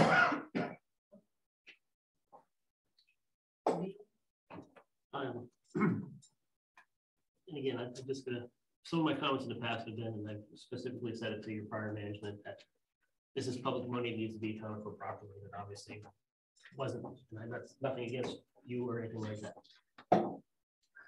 Now, you know, with the budget in the past, questions will be asked, and gives them, well, it's there, but it's not really where it belongs. And for me, that does budgets for my job, it's very hard for me to deal with things like that. There's obviously, you know, there's money that was left over from 2021. I know where you're trying to go with the teachers for business. I think it's, you know, the plan you put together is fine. It's just that I know you don't have solid numbers to work off of, and I think that's where, and I think it's what some of them said that. So I see where you're going, and I'm very, very happy to make a lot of changes because if I had hired TMS, I would have let them go long before you did as a group. I don't know, you weren't in charge of that because I had a lot of problems with asking the question and I got a wishy-washy answer. Just plain and simple is what it was in the past. And I just never felt that we knew where we were. And it came to light that we probably didn't know where we were. So, you know, I know that you need a little bit more to cover those new teachers and work in your business office and a few things like that. So I'm not with that Tom at a 0, but I think, you know, we need to be more in line with the 2% probably to get us where we are. I know you said you had a little bit built in there in case you had a couple special ed kids moved into town, and that's fine. You also have that, you know, the 2% fund built in there too. So, you know, I think we need to reduce them, you know, a little bit, but I still understand where you want to go with bringing some new teachers in, and you know, I know that we need to you know, move forward, and I think we've done that, but it's just hard that we don't have a good starting point, and I think that's where I'm stuck right now. No, I mean, I appreciate the clarity and, you know, just, you know, the back and forth communication. The only thing that I'll say is like, I feel like between myself and my team that we've done the research to produce solid numbers. I understand there's not a historical perspective as far as trends and projections. I understand that. I know there's obviously there's a number of people with strong finance backgrounds on the finance board, so I understand where that concern comes. I understand the frustration, believe me, I'm working day to day in this position, walking into things that, you know, I didn't know what was going on. I feel those frustrations myself. I certainly share those. I will say, like 70% of our budget is salaries.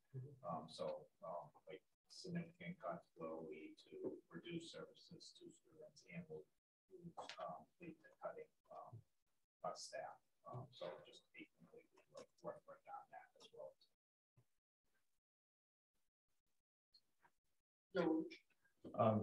So I think I probably can say this, that I never wanted TMS in the first place in the district. And I have been quite vocal about that. And I think everybody knows that. I also have to say, Patrick, I've known you for a while. My son is in the school district. So looking at the need here, I can understand it, also from my professional background. But I do have to say that I'm just, as much as I want to support this budget wholeheartedly, I just feel that I need more information before I end up at a percentage at it. And this is in no way other than just knowing what I'm hearing and reflecting back on from the time that I was on the board and just really questioning a lot of the things that came to light, and also just wondering, honestly, just kind of having a much better understanding of things, because things are just somewhat unsure for me. I don't think I'm at a 0%, but I just need to kind of have a better understanding of what number to be at right now. So I'll just go on the record. I do think that there is a need. I just don't know what that percentage is right now.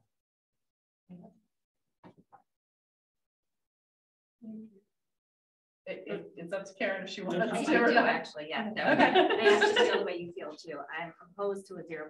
I'm just not a fan of that, but I also would like to get more information to see where we're at. So yeah, so where I'm at, I feel like we know we're not going to spend the 20.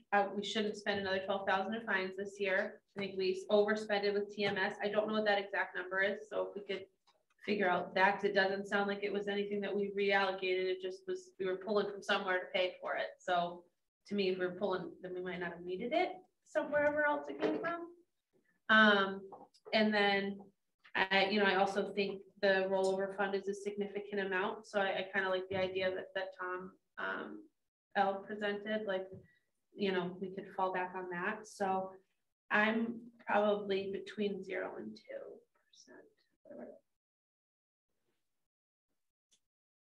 All right, so now you know where you all sit. Now, and both, George, you said you need more numbers, but that's not something that they're really going to have where they sit this year, because they're just too much in a hole to get out before we have to make a budgetary decision. No, I guess I wanted to, as we talk a little bit okay. more, and then I can, sorry, no, happen. I don't need anything more. No, I'm just saying that. All right, yeah. So to your question, like I said, the 2% was 478,380. The fines were 10 or 12,000, and TMS was paid $325,020. That totals they were budgeted $813,400. And they were budgeted for how much TMS? 180. That one's, I don't remember. You gotta look. You don't know that off the top of your head. Right? Sorry. TMS last budget. The last year. I think it's in the letter.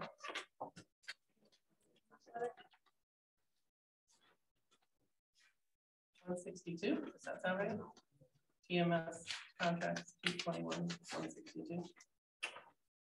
Oh, I see it. Okay. Okay. It's in your line. Okay. Thank you.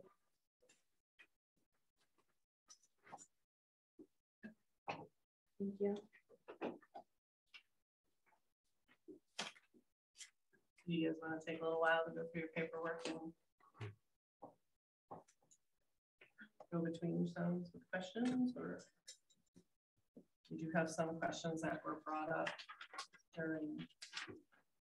And I wrote them, but I can't find them. Do we know what the percentage was for 2021? Percentage one. The local fund increase on 2021. Is there any way that we could at least get that number?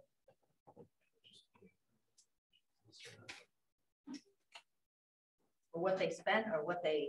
I'm looking at page 8 of Patrick's of the budget booklet, and so I was just curious.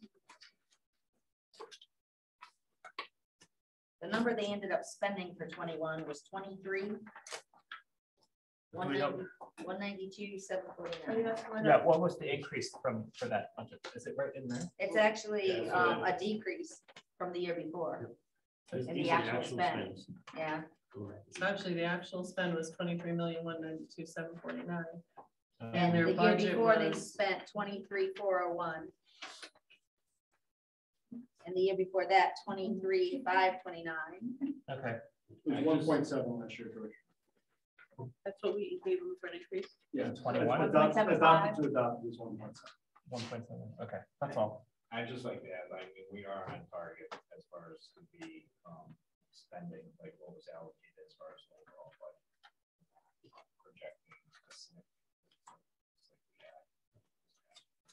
I was just trying to get another percentage on that page 8, that's all. You know, on page 8 of your booklet. Yep.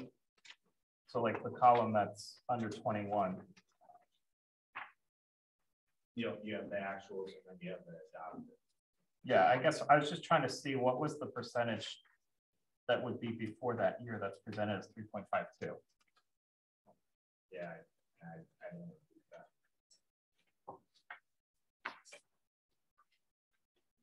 that. I was trying to use that as a basis because if we don't have. Let's see what the set, I guess. Well, some of these years. Yeah, I think it kind of went, yeah. It went towards the 2%. Yeah. Right. Let's switch that.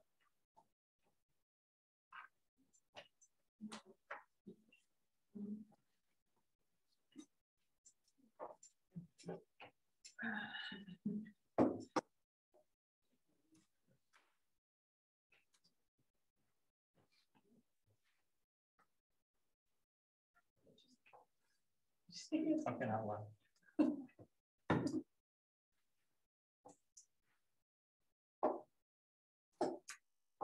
I guess, I don't know, I'm just gonna say, so I guess I'm also concerned of the thought that you would be jumping to cuts immediately with so much unknown.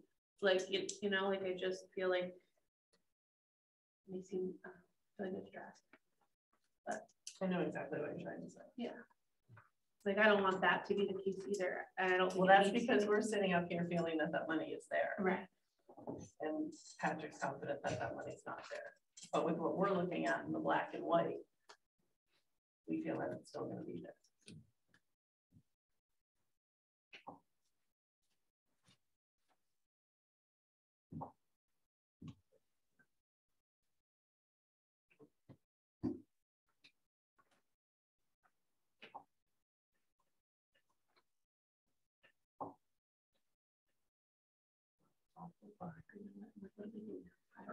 We just kind of, you guys got to talk about it, you got to debate it and figure out where you want to go.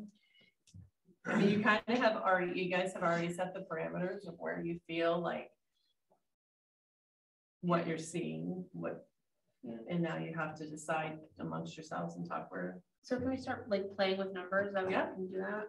So, I mean, I guess, what would it look like if we started with, just thinking Tom's idea, taking away the 478, 380. I feel like we all felt like at least that, right? Like we were somewhere between 0 and. So. So it shows like 2.4. Yeah, it brings them to 2.44, $614,000 increase.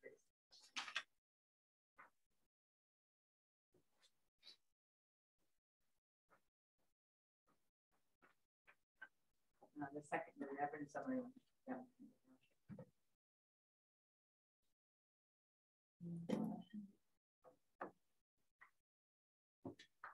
That would go to another 0.18 or 0.51%.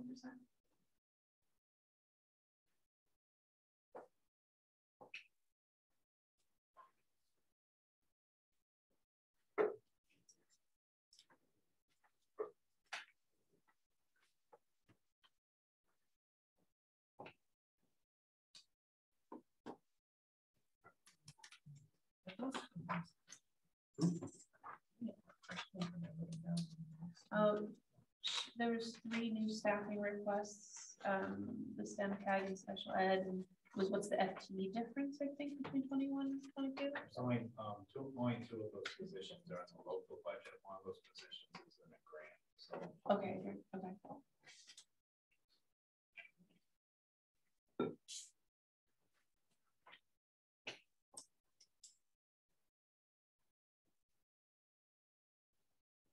And then, I think the other question was around the reclassified cost center for special ed, but I don't know that I can articulate the question. I think he pulled that out somewhere. It was like 7 million, was it 6 million, 7 million? The total special ed that got pulled out of other places and grouped together. As far as the total amount, it's also basically, what we did was in past years, special ed staff at the building levels were reported in the building budgets.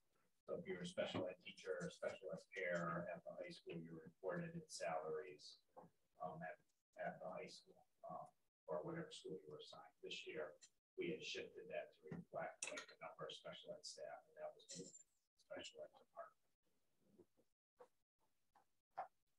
So I heard the reference of 116 staff. That's referring to special ed staff that's certified and not certified as well. Not across all. And district wide as well. Okay.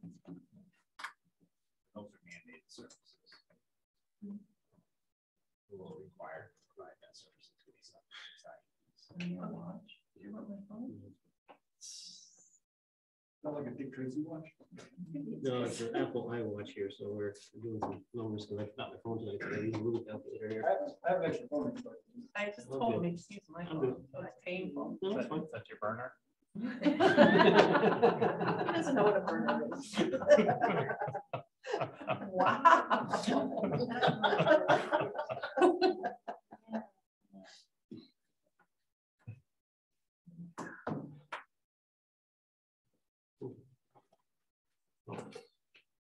I'll make a motion to move the process along a little bit. And the number I just, with some things I ran through my head and whatnot, I came up with $2,675,000 for the Board of Education. What? Oh, sorry, 25 million. That's the number there. I'm looking back. It's his little watch. How much you cut? Huh? Yeah, you gotta give me a cut number, not the total. I don't do a cut number, I do a total. We'll have to do the math after that. I'm just calculating. 25,675,000 is the number I come up with. What's the? You got 22, 26, 222, 875. Hold on, 26 what? 26, 222, 785. Minus 25, 675. 000.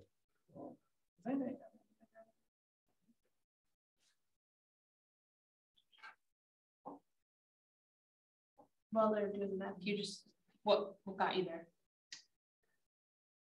2% would be my guess. No, it's more than 2%. No, he's been over here doing. Yeah. I just, in my mind, maybe I'm pulling some of this out through my mind. There's, like I said, he did, and again, going back to what's written here, that there's a contingency for a couple special ed students. In my opinion, that contingency is that 2%.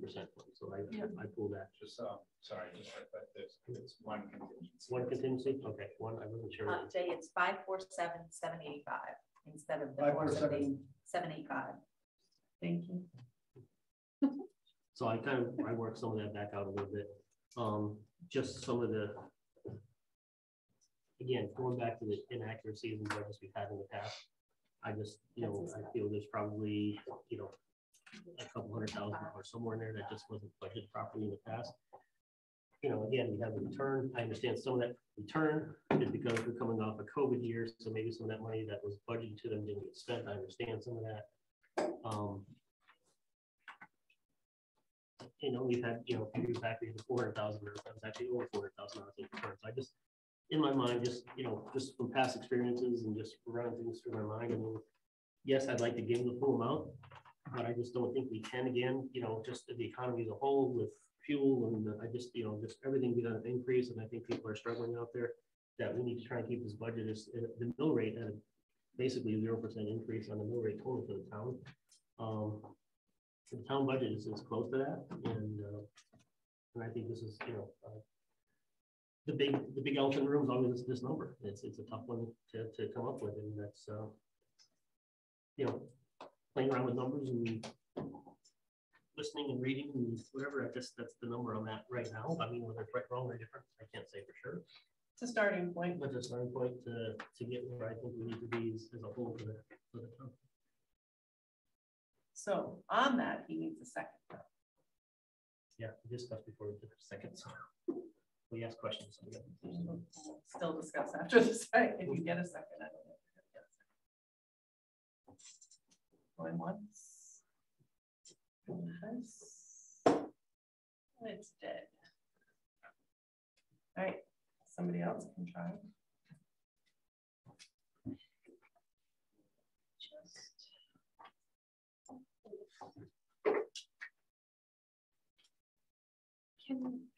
I don't know, my thought is minimally.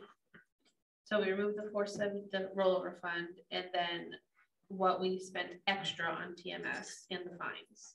So that would be like 270, an additional 273. I just throw something out there for discussion's sake. I think, and Amy can tell me if I'm wrong or not, but I think it is dangerous to be committing the 2% fund as part of their operating budget, because you're building a hole for next year. That's my right. question. I don't know that we are. Bill's logic made more sense because he was to me, it made more sense because there was consideration of a contingency if one should occur. But to simply say they have 480,000, so we're going to use that, creates a problem next year. It's a one-shot revenue. It is, but I know where she's coming from with that, is that she's feeling that she thinks there's more there and that they have that as a backup if they need it, but she doesn't think they need it. I'm just thinking about the. No, I know what you're saying. We've talked budget. this over and over again and about one-time revenue and my $750,000. It's an every year. We have. Thank God, you know. But no, I do know where she's coming from. I do know where her logic is, though. She's saying it's back up and she doesn't think they're going to use it, is what I hear her say. Good ears, Carolyn. Well, but I'm just saying. And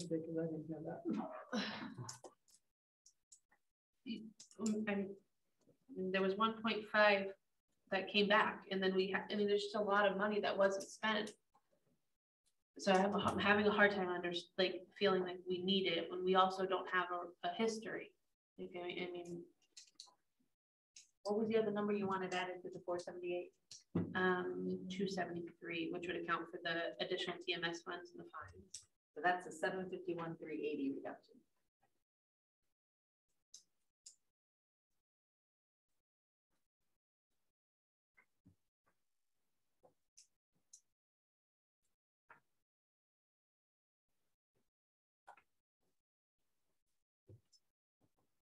What puts us at? Sorry, I lost my. Apparently, I lost this.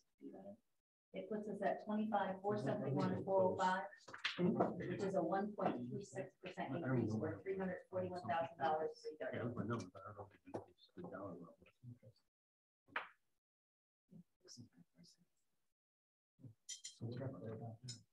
Okay.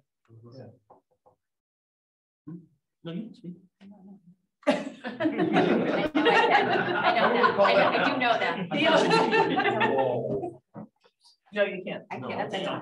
I can't second it. That's right. You can do all your discussion, but I can't first, second, or both.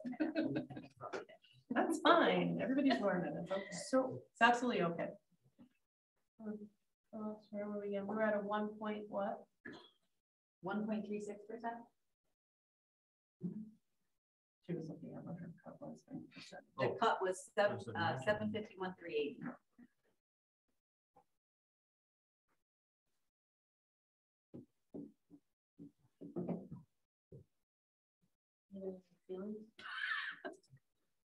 Make a motion and you'll see if they second it. Then discuss. I don't like 1.36. Maybe 1. What is 1.5%? That's fine. Amy has the calculator. Oh, is Jason doing it?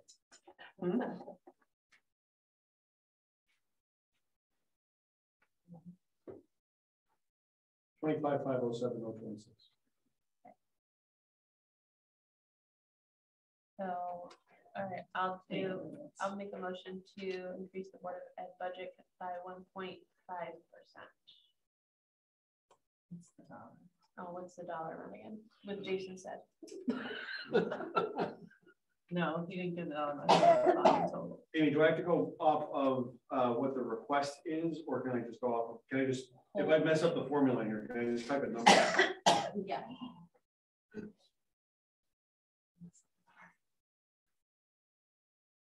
No dollars, no cents, right? Right.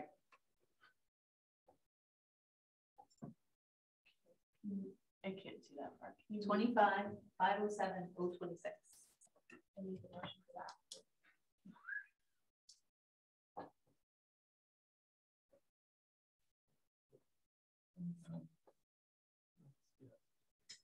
$25,507.26. So it gives them a 1.5% increase, which is a total of $376,951. I'm sorry, you didn't make the motion? Yes. Okay. Is there a second?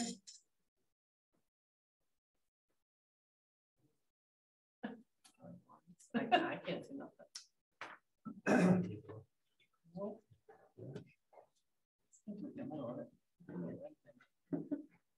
Once. Okay. So are we feeling You can somewhere? revisit, you can revisit on Wednesday. Should we look at a 1%? I was gonna say, are we, 1%, Jason? well, I guess my question is, are we feeling more like it should be between the 1.5 and the 2.14? Because, right, like, I feel like these times are the 0, but I feel like everybody else was feeling. I was fine with you. I would have been fine, but I can't. I know you can't. But for everybody else, are we feeling between 1.5 and where Bill is at, or are you feeling higher? I guess I don't know where we're feeling now. Well, it's where your numbers bring you. So you've tried, Bill's tried. I guess it's George's turn.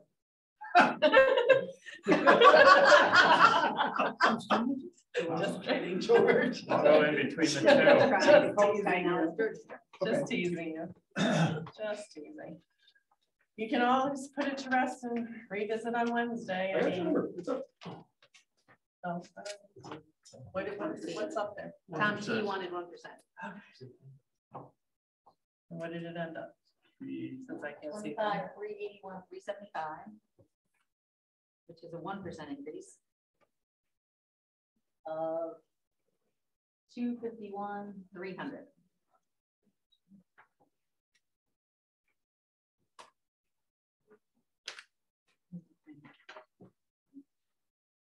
I'm sorry. Did you make a motion, John? Make a motion. Oh, Yes. go ahead. 251,300 increase, 1%. All right. Tom's motion. Is there a second? Maybe. Hold on. Wait, make a second for discussion. Oh, second. For discussion. I'll second. All right, let's discuss. Okay, so sorry, Amy had the number that they spent previous years. They were all around 23, right? Yes. Yes. Okay. 23,192 was fiscal 21. 23,401 was fiscal 20, and 23,529 was fiscal 19. Those are on your guys' sheets. They're just really tiny. There's just so yeah, I know. It's the next to the last page. All right, that was, so 2019, that would have been our last, like, 1920. 1920 had the return of the more than the 478, because that's when we put it in the fund. Right? And 1920, though, is when we would have had the pandemic. That was the start of it, when it started in March. So they had about 500, 600,000 left at the end of the year. And we don't have anything prior to that. For Yeah, record. yeah, we do. 23,529 was 19. Okay. The 2 columns before. And 22,478 was fiscal 18. Okay. Thank you. I have a question for Patrick. Which, just, because without doing all the math in total, your total of your $2.6 million, you say like 70% of salaries? Yes. What's your contractual increase on that? It would vary. But just average. I mean, hard to say. Yeah, I have to research it. Okay. Yeah. It's the teachers are the big one, and that's the one I don't know on. Okay, I was to say. So I could give you the other ones, but those are roughly 2.25 step and salary, and depending on where they are on the salary, some are bigger, some are larger. I'd have to really analysis overall, and I don't know that.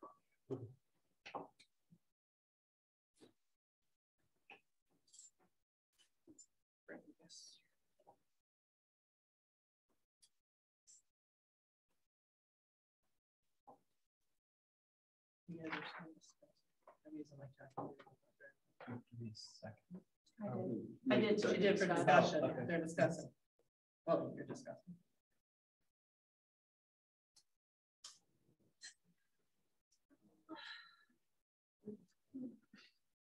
This is for the 1%. Yeah. Yeah.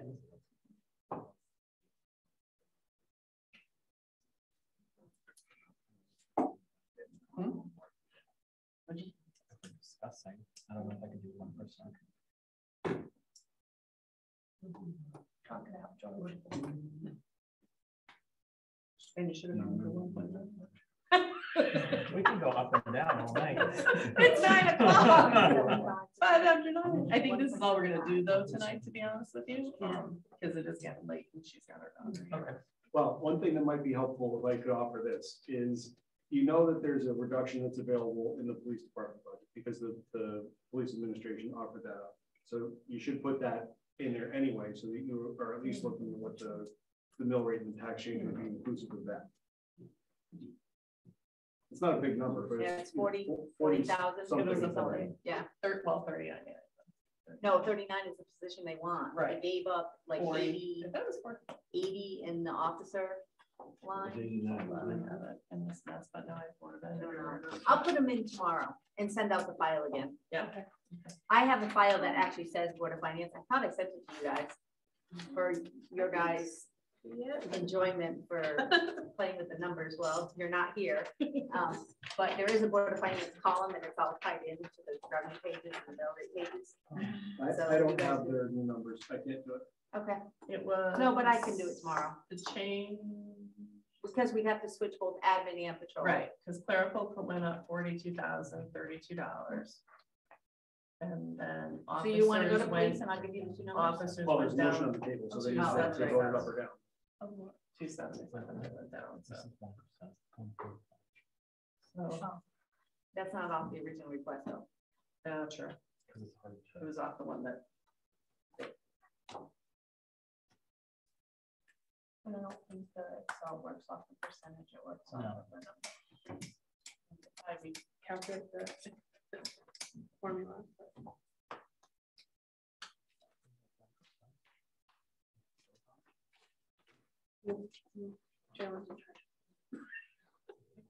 No, you're still talking, go ahead. I don't. Nothing? Did you second it? I did. second It's it. already done. Okay, yeah, okay. That's Because why I just chit-chatting. But are we done? Discussing. All right. So we're at the 1% right now. All those in favor? You made it. Yes. Well, I'm waiting for the roll call because I'm so used to this. Yeah. All those opposed? I am opposed. I hear you. I think I was in favor. Okay, so now there's 2 in favor and 1, 2, 3 opposed. So that fails. So we're getting closer. You can look at it that way.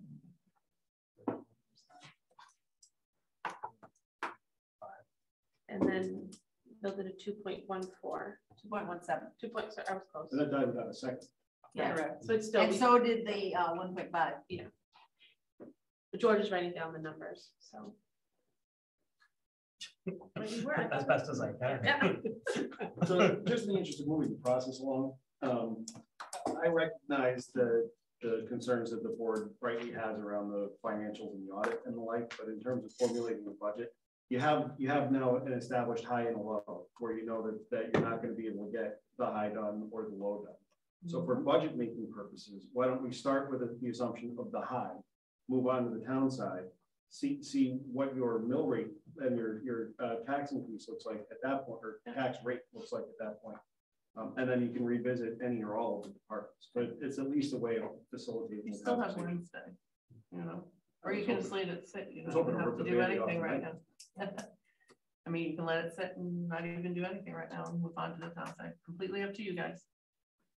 And the high So- is what per? The high was 2.17% increase, which was Bill's, or giving them 25,675,000. Presumption being that motion made without a second indicates you're probably not gonna go higher than that. Correct. Same, well, actually, the 1% got us it, and 2 votes, so that's still in play, I guess. So you could be in reality between 1 and 1.5.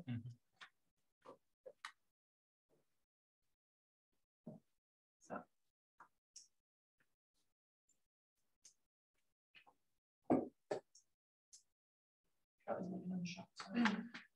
And refresh too, if they like, let's say if we do an added appropriation in the middle of the year, does that get added to the minimum, like their base salary? No. No. Let's also remember that that would have to go depending. It goes to vote. Yeah.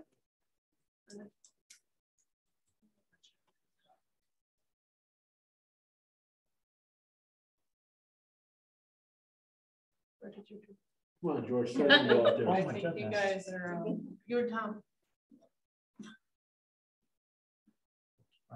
I'll throw a number out. Has to be a number you're comfortable with where the numbers came to and work for you. So don't feel like you just have to do, you know. No, I'm looking at the overall. Take your time. We're not rushing anybody. That's not what this is about, rushing. Okay, since I can't do this on my calculator, so I'm just gonna talk out loud. Oh boy.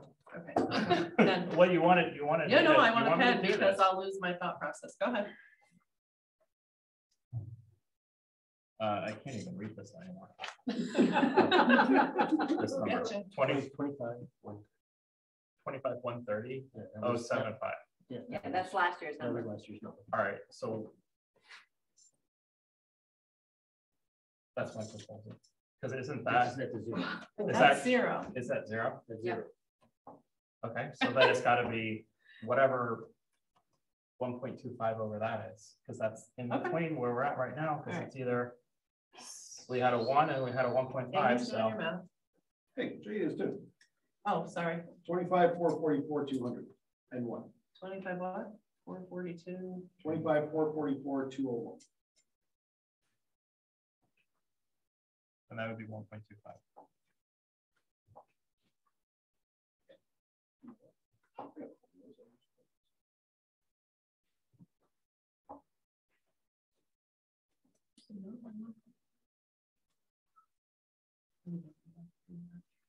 So that gets 25, 444, 200.94. Higher than what? And then $314,125.94. Right, so George, make a motion for me. I make a motion for, is it 2544200.94?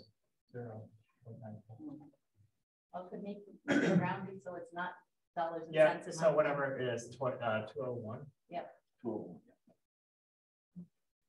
Is there a second for discussion? Second. Okay. All right, discussion. And if there is none, that's fine. I'll put it to a vote. I guess just to, so you just strictly went there because it's between where Tom and I were. I'm feeling that that was worse. I'm feeling the round. Yeah. Yeah, 1.25. Any more? All right, so for the 1.25, all those in favor? All right. I'd say aye. 3 ayes. Opposed? 2 opposed, motion passes. 1.25%. Who were my people? Tom L. and Bill were no. Tom T, George and Nicole were yes. Does not mean you cannot revisit on Wednesday. Okay. All right. Now you have to make a decision. We can either call it quits for tonight. Let's go. Let's do it. Or we can give it about another half hour if you guys are up for it. It's up to you guys. I'm good with my kids are sleeping, so Good? Everybody good? All right, let's boogie onward, on to town side. You. Roll call. 2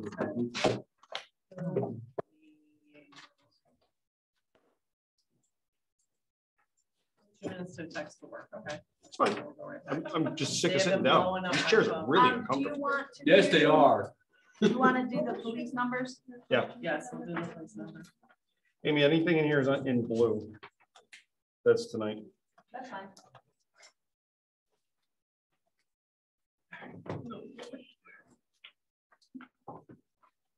Do you have the one? The new number for admin is 310. Go up about three. Oh, clerical. Clerical. Sorry, not admin. 310,023. 310,023. And 224,0457 for officers. 224. 0457. That's all that changed, right?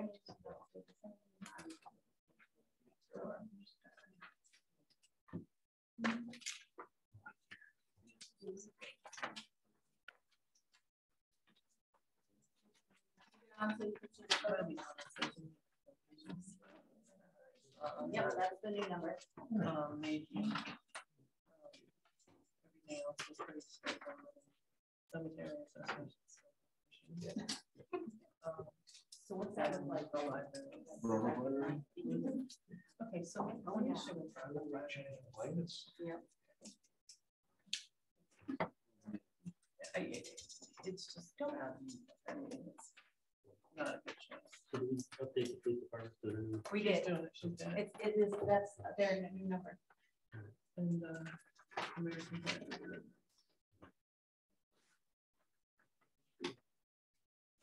All right, so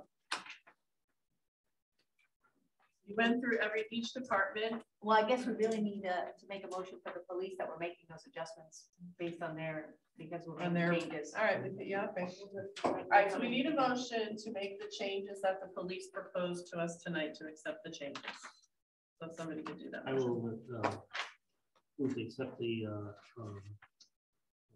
budget numbers from the police department as amended tonight and submit that to the budget. Okay, I'll second that. All right, any discussion? All those in favor? Aye. Okay. Are this- Opposed? Motion passes. Are there other departmental changes in that budget, or was that motion on locking in that department? I'm good with that one. Yeah, I'm good with it. I think they're more than fair for what they're trying to do. And I think it's no, I'm good with that one. I said move to Saba, how accept was the fiscal 23 budget from the police. Yeah, that's what I. Motion was made by Bill Stein to accept the changes in the numbers. And I'll put the numbers that they. Okay. So maybe. All right, so then I'll move that we approve the police department budget as presented. Is there a second? Second. Any discussion?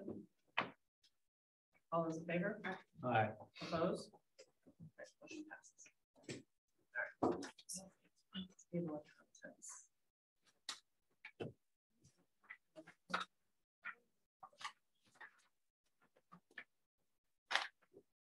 So now is the time to ask Jason. We can go over each individual. We are going to have to pass each individual department. I couldn't, yeah, no, that's just not what I But, sorry, don't feel like you have to.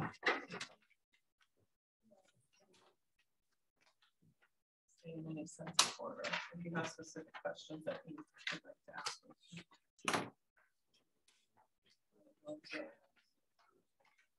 So the first would be the first selectmen's budget. Do we have any questions? Do we have any? Thing that you're looking to cut or would you like to make a motion to?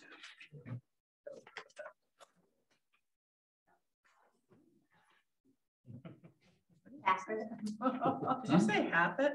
Wow. Whose idea was that? Yeah. Man next door. When we make a motion, we just do that motion as presented, or do we need to vote? Dollar amount on the bottom line. Yep. So that would be 288,939. Yeah, That was it on that. No, It's on the if meeting. you go by this one, Nicole, it'll be easier. I can see your more updated one. I'll make a motion to approve the selectmen's budget of 288,939. Is there a second? Second. Any discussion? All those in favor? Aye. Opposed? Motion passes. It's much faster. Very strange. All right. Oh, so you know what? My table of contents doesn't match this. I'll go by this time. All right, so we have charter revision, which there are no changes. No, we're not There's going to no panel a budget. charter revision commission. Oh, until- sorry. There's zero. Thank you, Jason. Zero. See, I told you we should wait till Wednesday.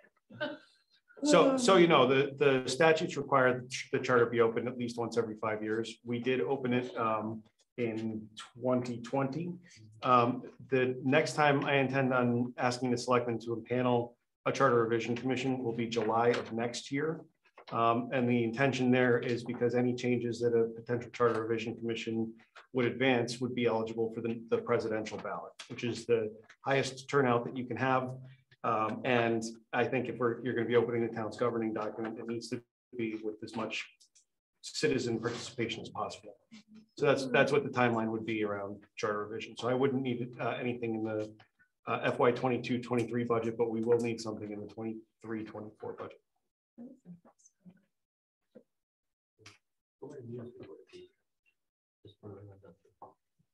Oh, it's here too. Ethics. So next is your ethics commission. Yeah. So we either need a motion. I'll move we approve the ethics commission for $750. Second. Okay, any discussion? All those in favor? Aye. All right, we're on to diversity council. Yep. 900. I'll move we approve diversity council at $900. Second. Okay, any discussion? All those in favor? Aye. Arts and Cultural Commission. We approve Arts and Cultural Commission at $4,900. Second. All right, any discussion? All those in favor? Aye. Opposed? Motion passes. On to Board of Finance. I don't mess with this one or the treasurer's budget. I don't mess with it either. Amy tells me what has to do. I'll move we approve Board of Finance at $54,225. Second that. All right, any discussion? All Yeah, those in hold favor? on. I just have one.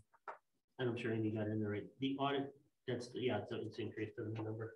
Is that next year in the contract year? Yes. Okay.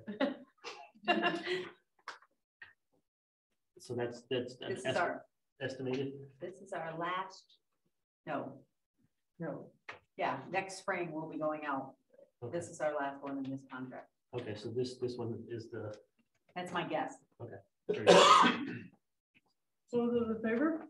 Aye. Opposed? Motion passes.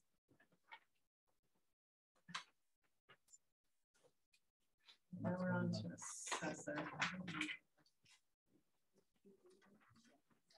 Okay, I'm going to approve the assessor's office at $211,903. All right, is there a second? Second. Any discussion? All those in favor? Aye. Opposed? All right, on to Board of Assessment. I'm going to approve Board of Assessment at $3,300. Is there a second? Second. All right, discussion.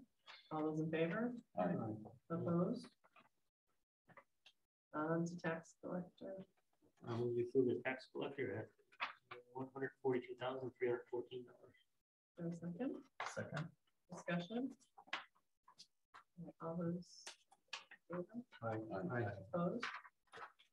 Motion passes. On to the treasurer. I'm going to approve Treasurer's Department at $261,653. Is there a second? Second. Any discussion? All those in favor? Aye. Right, capital improvement committee. I'm going to approve Capital Improvement Committee or Commission at $750,000. Question. $750. $750. I'll second. Yeah. Any discussion? And I'm gonna guess that's just for secretary. It is. Yeah. All those in favor? Aye. Opposed? Motion passes. Now we're on to legal. We approve legal at $280,000. Second. I'll second. I'm allergic to this process. That's the All those number. in favor? Oh, sorry. Okay. Any discussion? Sorry? That's good. Yeah. All those in favor? Aye. Opposed? All right, motion passes. Now. Question. Yeah. You have a question? Oh, well, we're on to activities and fees. Now, typically, we look at this in kind of a bigger picture to make sure you go over each individual thing that we're giving money to. One such as like American Heritage River. That's gonna save money all the time, and tons of people use that thing. Just, I can revisit it on Wednesday. I thought it was full. Was it fall today? So they want to know what an extra 500 or something. That was 700. 700. I can wait till Wednesday. I'm good. Good at that too. I'll move for American Heritage River. We approved $4,200 American River Heritage Committee. Is there a second? Second. Any discussion? All those in favor? Aye. Opposed? Motion passes. Is there anything else to discuss in the list? Yeah, the Cemetery Association there too at $30,000. What they went down. No, they're at 20,000 this year. They No. asked for 45. I reduced them to 30,000 Okay. and the selectmen kept it at 30. Okay. So their increases over last year is a true 50%. Okay.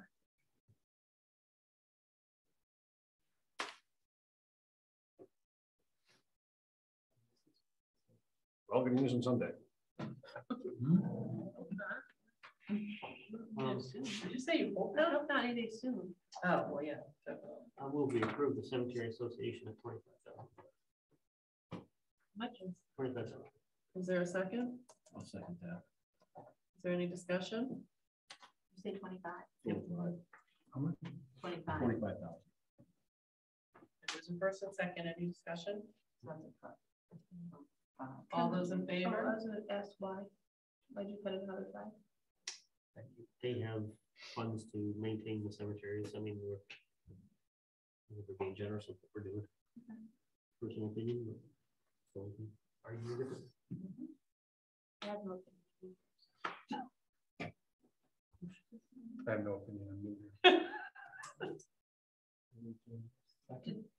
No, we're first and second, we're just discussing. And what did they, and they only spent? No, we only gave them 20 this year. And So what did they come spend? and ask for 45 and we Yeah. only give them a certain allotment of it. Yeah. And do we know what they spent? Well, it came and said that the snow removal and leaves or yard work was 52. Yeah. And they did have an They increase have in their other contract funds. this year. They do have other Okay. funds. I got you. They have a perpetual care fund and they have, I think, another endowment. Endowment. They have two different restricted funding sources. So it is a common thing to look at that and say, well, they've got $1 million in the bank, and they would be quick to point out that we can only tap, 910 of it because the other is committed in a perpetual care fund. Okay. Any other discussion? Thank you for the. All those in favor? Aye. Opposed? Aye. Motion passes. All right, so this line is now what? 120,514. 120,514. So I'm going to approve legal fees and association. No Activities. Oh, yeah, okay, activity fees and association. I'm going to combine two lines there on top. At $120,514. All right, is there a second? Second. All right, any more discussion? All those in favor? Aye. Opposed? Motion passes. All right, we're on to information technology. There we are.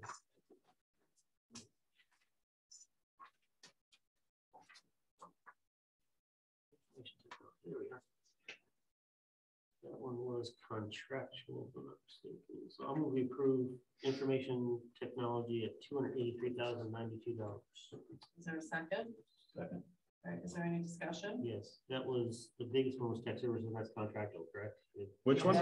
that's us getting Munis, it's actually the software licensing. I think. Software licensing is the one. And that's Munis and Okay. Next Gen and all the different programs that we run for all the different departments. Your tech services was the biggest percentage increase, so there's a. You mean purchase services? Purchase services.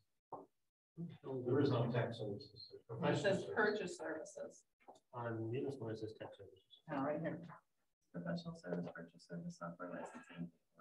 You're talking the 18% increase, Hands and my glasses. $7,000. No, it does say tech services for some reason. I'm Yes, looking it at the really munis does. report. I'm looking at. It really does. This $189,000 you're gonna munis, I'm using the report. But it's purchase services. Purchase service, okay. So that's all, this is all contractual stuff, right? There's. It's the licensing. Licensing and all that stuff, okay. So we're. Any other discussion? All right, all those in favor? Opposed? Motion passes. Now on to town clerk. Like I promised, I'm making the big thing. All right. Town If I clerk. combine two lines, that's on me, but that's what that's it. All right, town clerk I will be approved town clerk at $151,873. Second. Any discussion? All those in favor? Aye. Opposed? Motion passes. We're on to registrar of voters. Approved registrar of voters, $72,889. Is there a second? Second? I'll second. Any discussion? All those in favor? Aye. Opposed? Motion passes. Now you're on to planning. We approved the planning department at $284,253. Second. Okay, any discussion? Hold on. No. Professional services. Let's go here. Retention of the consultant on a 12-month basis. That's planning. I'm thinking building. All right, all those in favor? Aye. Opposed? Motion passes. Next is Planning Zoning Commission. Motion 5,250 for planning and zoning commission. Is there a second? Second. All those, any discussion? All those in favor? Aye. Zoning Appeals Board. We approved zoning appeals board at $2,150. Is there a second? Second. All those in favor? Aye. Motion passes. Sorry, no, I was trying to. What? 2,150. Okay. All right, property insurance. I move we approve property insurance at $185,000. Is there a second? Second. All right, discussion. All those in favor? Aye. Opposed? Motion passes. Inland wetland. I move we approve inland wetland at $2,325. Second. Any discussion? All those in favor? Aye. Opposed? That motion passes. Sorry, Veterans Commission. It's in the school parking lot. I know, what is that? Veterans Commission. So flatbed, it looks like. Move we approve Veterans Commission at $900. Is there a second? Second. Any discussion? All those in favor? Aye. Opposed? Motion passes. Agricultural Commission. Move we approve Ag Commission at $750. Is there a second? Any discussion? All those in favor? Opposed? Move we approve Conservation Commission at $750. Motion passes. Go ahead. Is there a second? Second. All right, any discussion? All those in favor? Opposed? Motion passes. Economic Development. Move we approve Economic Development Commission at $900. Is there a second? I'll second. Any discussion? All those in favor? Aye. Opposed? Motion passes. Next would be police. We've already done that. So now on to Police Commission. Oops, wrong way again. I make a motion to approve police commission at $1,725. Is there a second? Second. All right, any discussion? All those in favor? Aye. Opposed? Motion passes. Emergency management. I would make the motion to approve emergency management at $41,048. Is there a second? Second. All right, any discussion? All those in favor? Aye. Opposed? Motion passes. On to building. That was the one you thought we were looking for. Yeah, that's the one. I'm going to approve the building department at $176,471. Second. Second. Any discussion? Hey, where do we stand with that? With the building department? Hi, Tom. Oh. So since Rand's departure in February, we've had a shared service agreement with the town of South Windsor. There have been discussions between the town managers in Windsor and South Windsor and with me about entering into a longer term shared service agreement that would have the benefit of providing some cost savings to the town and some surety across the 3 communities where people are doing business. That is not a done deal yet. There are negotiations that would need to take place between the 3 towns to establish what the terms of that agreement would be. And there are negotiations that would have to take place with at least one collective bargaining unit here in town. So it's not it is still an unresolved issue. You guys are probably aware that up until last Friday, Rand Stanley was still on the town payroll. So it wasn't appropriate to address that until after that had come to a close.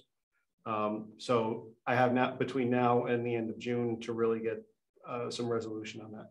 My first step is probably to have a more frank conversation with the selectmen about how they think the current arrangement is working, and then to approach our local collective bargaining unit to figure out what their appetite is moving forward. Doesn't make a lot of sense to negotiate with the other 2 towns in the party if there's nothing to negotiate. Any other discussion? All those in favor? Aye. Opposed? Motion passes. Communication. Rich. Almost a 30% decrease.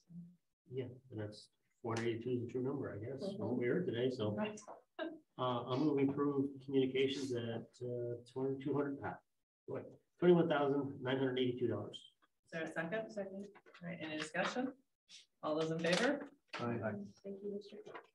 All right, now on to public works.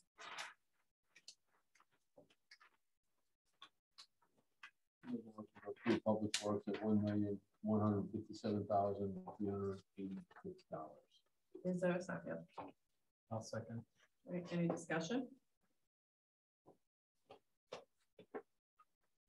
All those in favor? Aye. Opposed? Motion passes. On to town properties.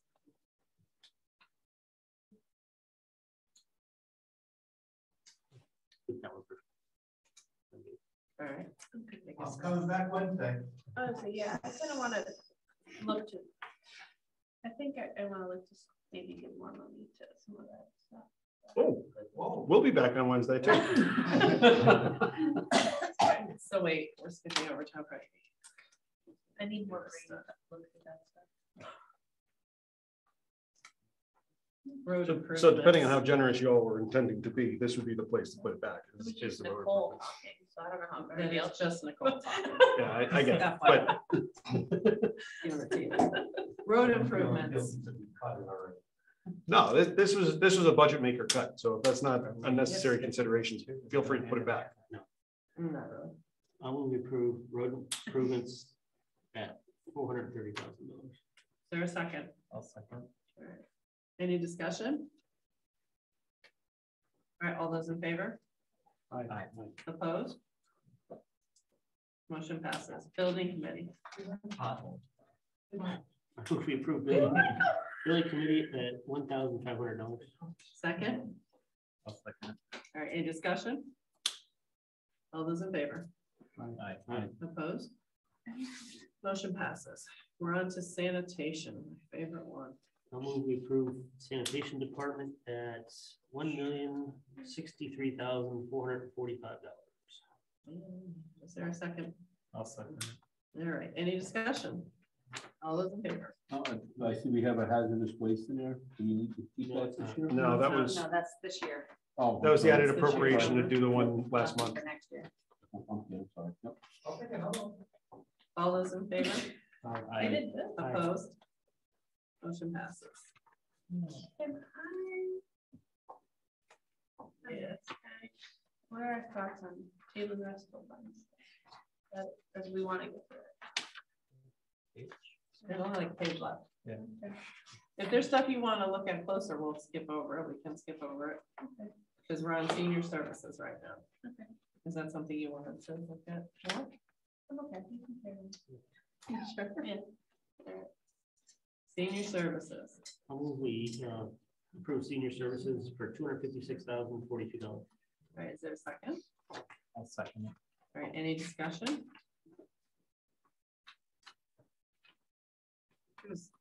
She was what, 1.45%?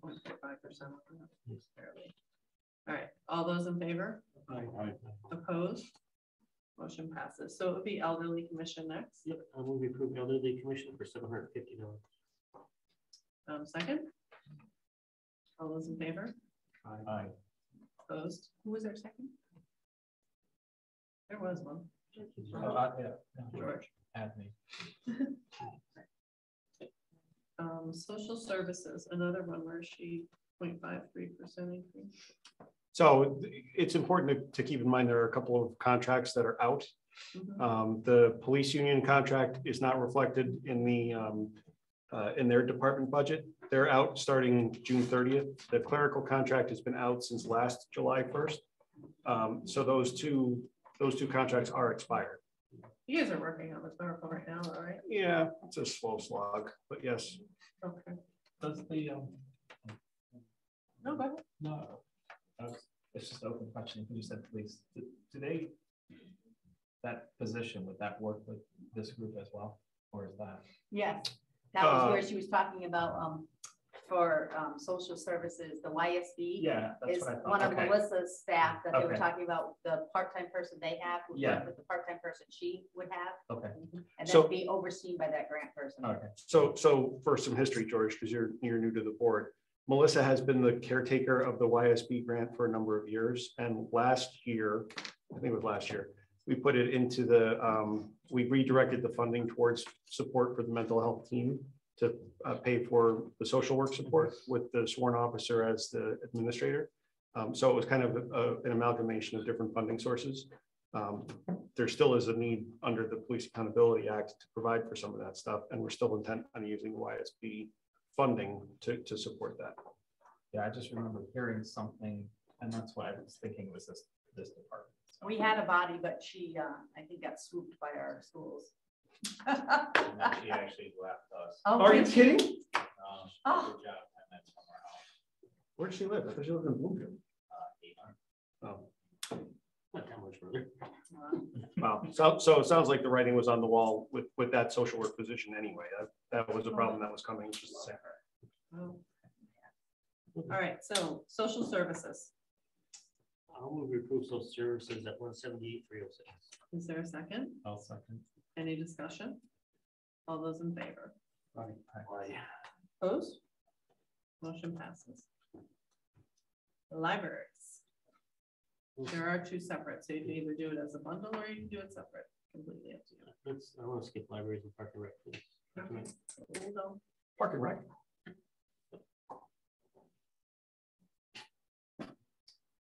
All right, historical commission. I will approve historical commission for $750. Is there a second? Any discussion? All those in favor? Opposed? Passes. Next would be debt service. You good with those, Amy? All changes?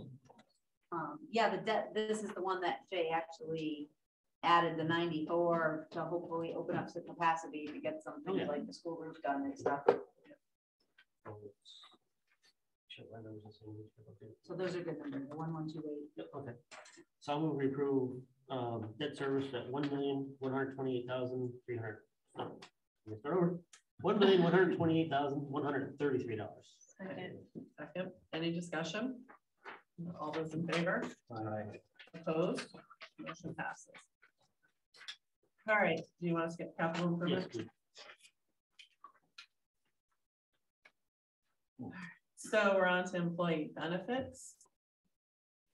There's not much. So I move to approve employee benefits at $3,460,562. Is there a second? Second. Any discussion? All those in favor? Aye. Opposed?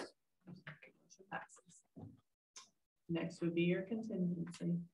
We're good with that number? Yep. I move to approve contingency at $180,000. Is there a second? Second. All right, any discussion?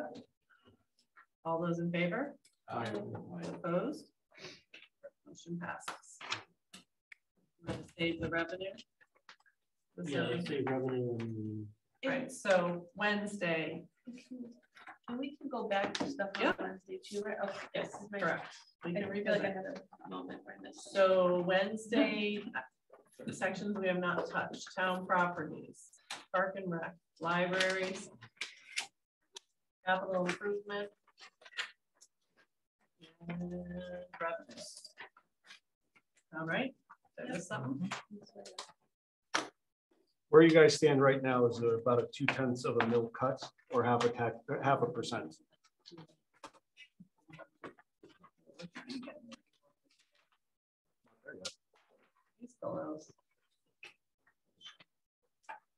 All right, so Wednesday, we'll touch the areas that we didn't touch first. Then we will go to review anything that we think we want to go back to. And then we will finalize. We need to finalize because we need to get out the budget letter. We need to give Jason and Amy time to get that out, and it's not an easy thing to do. So we need to be done Wednesday, done, over, signed, sealed, delivered. Okay, all right. So motion to adjourn. Is there a second? Second. All those in favor? Aye. Wait, you know what? Is there more on it? Or are we okay? The mailer So was on there, but we'll just do that next time. Okay. All right. Meeting adjourned. We're good. Tom sees. I'll go back to roads. I don't like couples. The rest of us so that we can all work. You turn off the recording, Jeff? Tomorrow. Did you turn it off? Look at you go. Yeah.